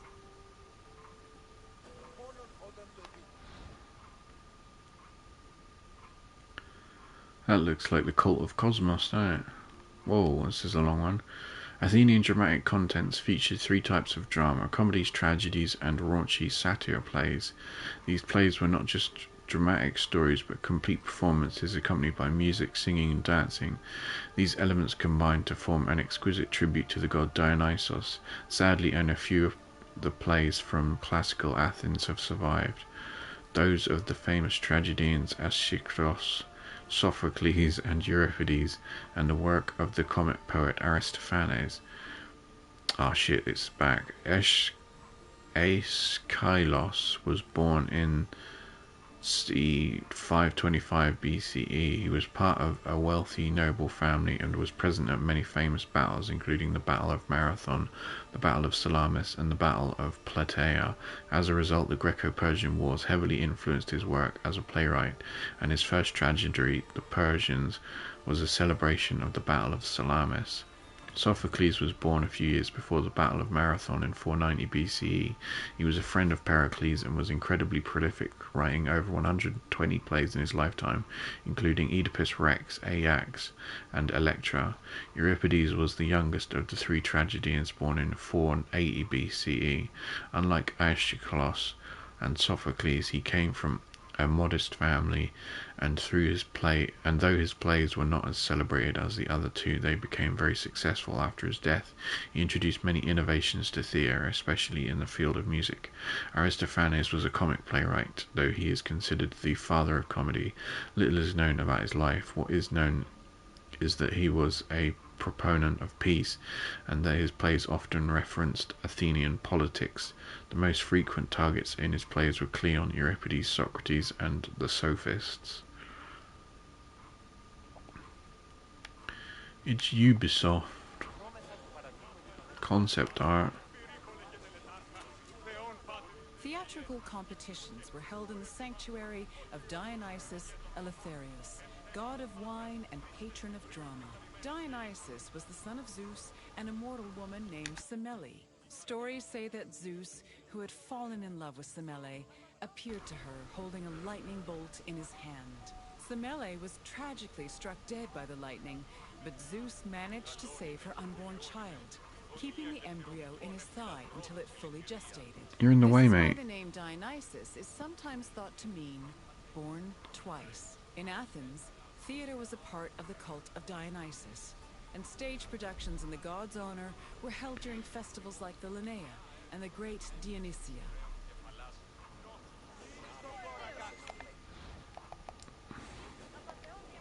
Theatrical competition. Dionysus stories say that Zeus, who had fallen in love with Semele, appeared to her holding a lightning bolt in his hand. Semele was tragically struck dead by the lightning, but Zeus managed to save her unborn child. He's still in the way. No, wait, what did it say? What did the narrator say, I mean? But Zeus managed to save her unborn child, keeping the embryo in his thigh until it fully gestated. This is why the name Dionysus is sometimes in Athens.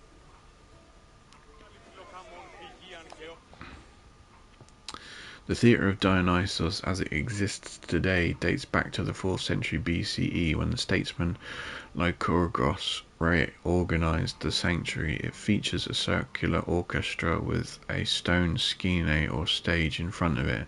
However, archaeologists believe that the original shape of the orchestra was a square. In the Hellenistic period, 67 marble thrones reserved for city officials were added around the orchestra. At the center of this row was a seat meant for the priest of Dionysus.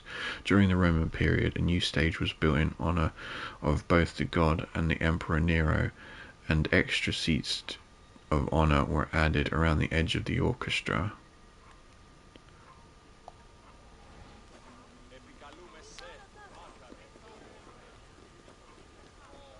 In Athens, there were 3 festivals that honored Dionysus with drama performances: the rustic Dionysias, the Linnaea, and the Great Dionysia. For the rustic Dionysia, each deme of Attica organized their own Dionysiac procession. The parades were full of phallic songs, dances, and symbols meant to signify fertility, and participants wore drunkard masks and sang bawdy lyrics about the god. The Linnaea was the oldest Dionysian festival. It was exclusively reserved for Greek citizens and mostly made up of comedy performances. Finally, the Great Dionysia was the most important festival. Taking place over several days, it began with a parade called a Phallophori, followed by a dithyramb contest, and ending with consecrated drama competitions.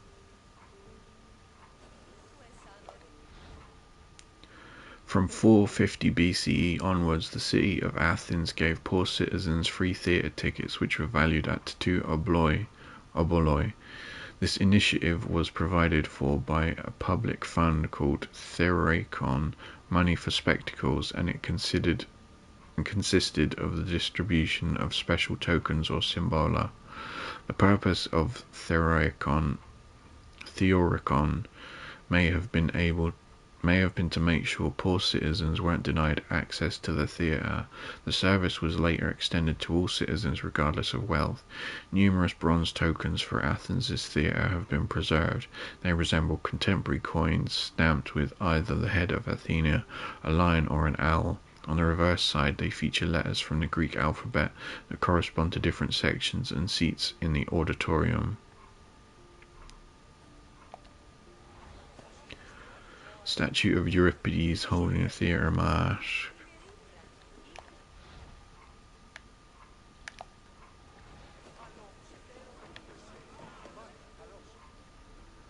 The Great Dionysia was supervised by the head magistrate known as the Archon, who was assisted by 12 other magistrates. Among his duties, the Archon picked Korigoi, rich Athenian citizens responsible for providing the budget for rehearsals and performances.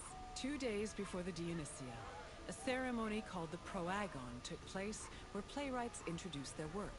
The Dionysia finally began in earnest with a procession to the god's temple, followed by sacrifices and a symposium. The next 2 days centered on dithyramb contests, while the final 4 days were dedicated to drama competitions. The contest's outcomes were decided by 10 judges, who were appointed at random by the Archon. The judges placed their votes in an urn, and 5 of the votes were randomly picked to determine the winner.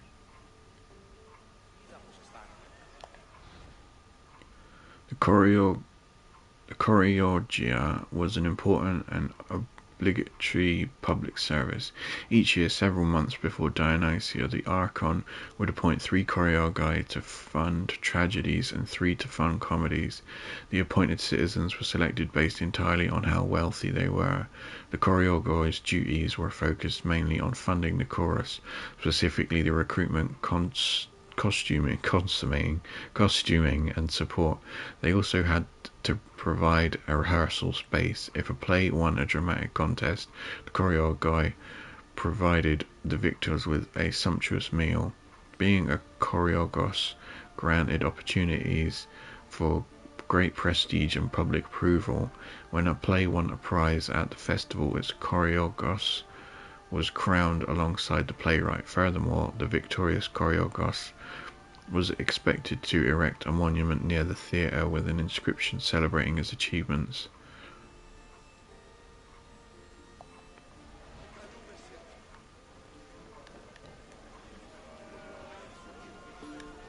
All Athenian stage actors were male, regardless of whether they were playing men or women. Tragedies originally featured only one actor performing alongside a chorus, eventually reaching a maximum of 4. Adding more roles opened up the opportunity for dramatic dialogue. During performances, they prepared themselves in the skene, a building that served as a backstage area, before emerging onto the proskenion, or stage. The skene could be painted to represent backdrops like palaces, temples, and tombs. Its roof was reserved for appearances by the gods. These gods could be moved around with a crane called a mechane, which produced spectacular visual effects. On stage, actors wore masks and elaborate costumes. For tragedies, they were adorned with magnificent clothes. While for comedies, actors playing male characters wore hugely exaggerated phalluses, probably to maximize the laughs.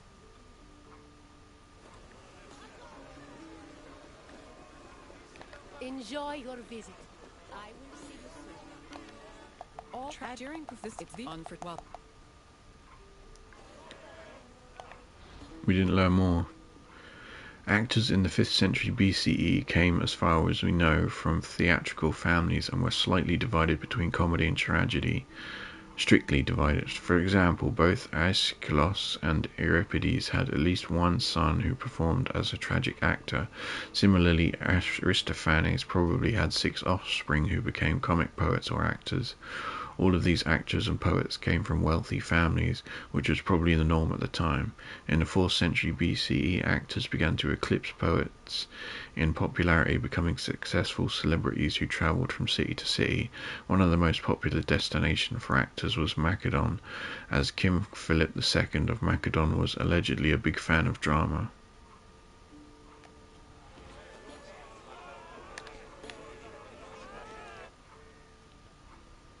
The centerpiece of the theater was the orchestra, or dancing place. It was a large, circular area that hosted choral performances, religious rites, and, presumably, acting. Choruses were composed of men wearing masks and costumes. Any Athenian citizen could be choritai, as long as they were selected by the chorus director. Chorus members also served as the equivalent of a curtain, as their entrance and exit marked the beginning and end of the play. New costumes and masks were produced for the chorus for every new play, and they were often just as impressive and elaborate as the performances.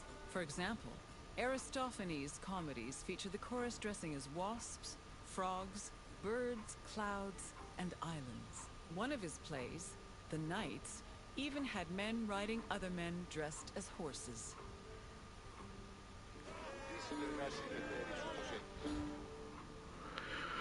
Comic and tragic actors used their voice to deliver the words of the play, but they also relied on non-verbal communication and body language to perform their role. Actors had their own specific way of gesturing called chironomia, which means law of the hands. Due to large spaces they performed in, as well as the masks they wore, actors depended on broad movements and systematized gestures to clearly relay their emotions to the audience. The different postures or schemata that made up chironomia were taught in gymnasia, rhetoric schools, and theatre schools. While much of the repertoire of gestures has been lost, historians have been able to reconstruct parts of chironomia by examining the art on some ancient vases.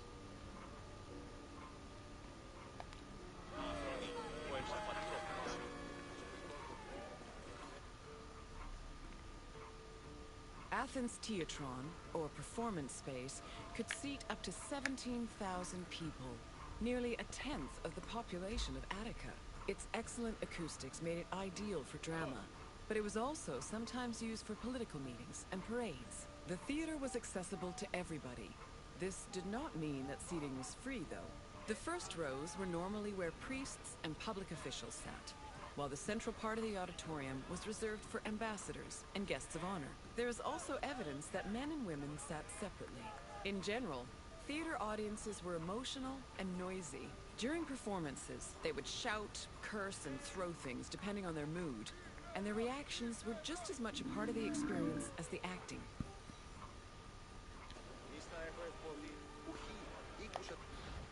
Theatre of Originally, a play's text and music was not meant to be preserved, and the play's performance was supposed to be a unique experience reserved for theatrical competitions.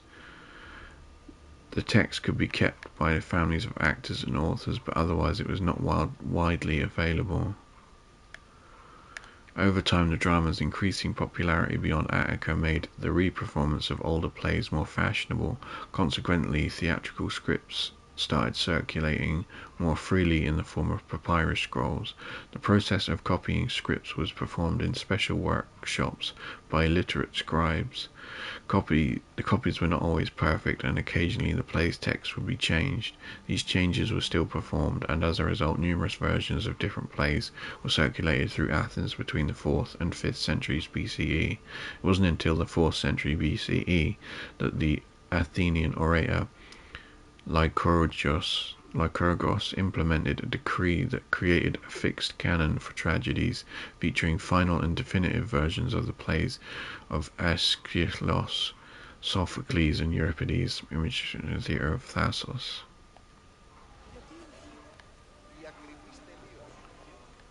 Hello again, Wanderer. I hope your visit was entertaining. Though all art forms were important in Greek culture, none had the same prestige as theater, which provided a unique experience with every performance. Is there anything else you'd like to do? Really? Then let's begin. Quiz. Who was Dionysos' mother? Dunno. Correct! Unfortunately, Semele died before her son was born, but Zeus saved the unborn baby and raised him as a god. Next, another question. Which competitions took place on the second and third days of the Great Dionysia? No, the drama contests were reserved for the final 4 days of the festival. Try again. The Dionysia was more about art and culture than athletic prowess. Try a different answer. Dionysos was the god of wine, so there's no doubt drinking occurred during the festival, but it wasn't limited to a paltry 2 days. Keep trying. Yes, the Thyramvi were hymns dedicated to Dionysos, and the Thyrambos contests were held on the second and third days of the festival. And finally, the last question. Which of the following is the oldest festival dedicated to Dionysos? The Great Dionysia was one of the largest festivals dedicated to the god, but not the oldest. Try a different answer.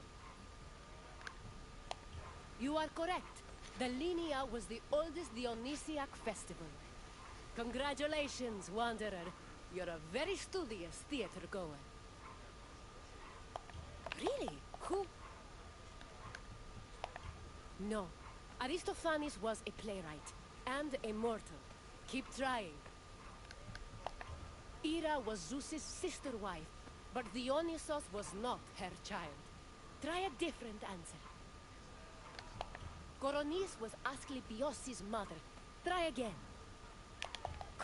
Which Yeah, and which The rustic Dionysia was not the oldest Dionysiac festival. Keep trying. The Adonia was... You are... I appreciate your enthusiasm, Wanderer. Come with me.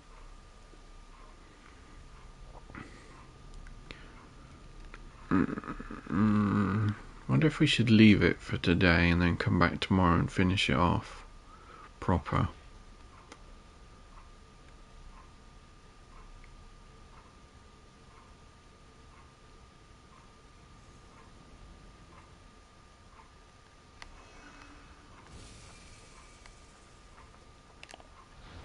Can we check how long they are? 10 minutes. 16, 16, 13.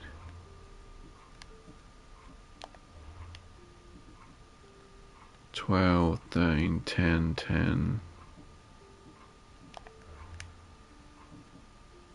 10 minutes.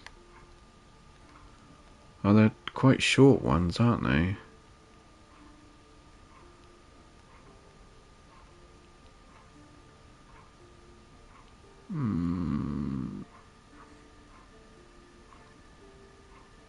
So what we got? 4, 8, 9 left.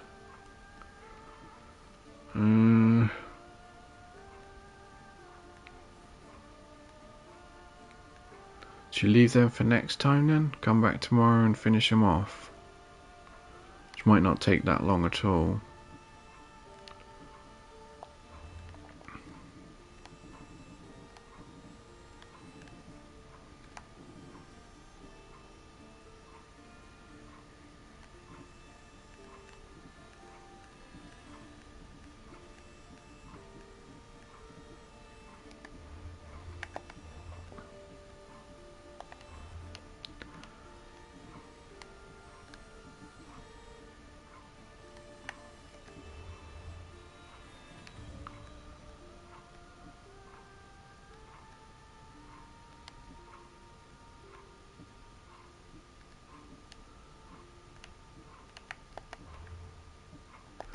Yeah, we'll come back. Sorry, what am I doing? So, I'm back. If I ever get around to it, I may do these discovery sites on Waldowski Reads channel, which isn't, there's nothing on there at the moment, because I haven't uploaded anything. I don't think I've got anything ready for that, so I probably shouldn't announce it. But anyway, you know, because I need a bit more time to be able to sit down and actually record reading stuff, and I'm no good at it anyway. So there'll be. I wanted to post let's reads of like books, and I was going to do instruction booklets or manuals from video games. That's what I was going to post on there. But I was thinking of possibly reading Jane Eyre as my first foray, but that's quite a task because it's a very long book. Is it about 600 pages, something like that? It's a lot to read. But maybe one day we'll do it. I don't know. But in the meantime, and so we've done everything, right? Well, for today. Yeah, we'll come back. What was that? Someone's arm. Is he going to inject him with something? We'll come back tomorrow to do this then. I think it should have saved, right? Yeah, it should have saved.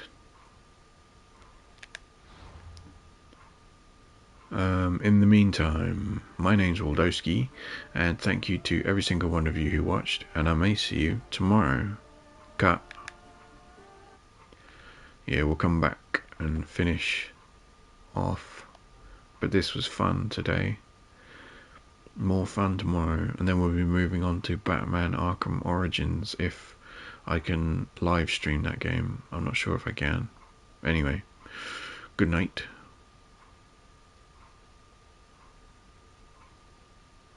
So fuck.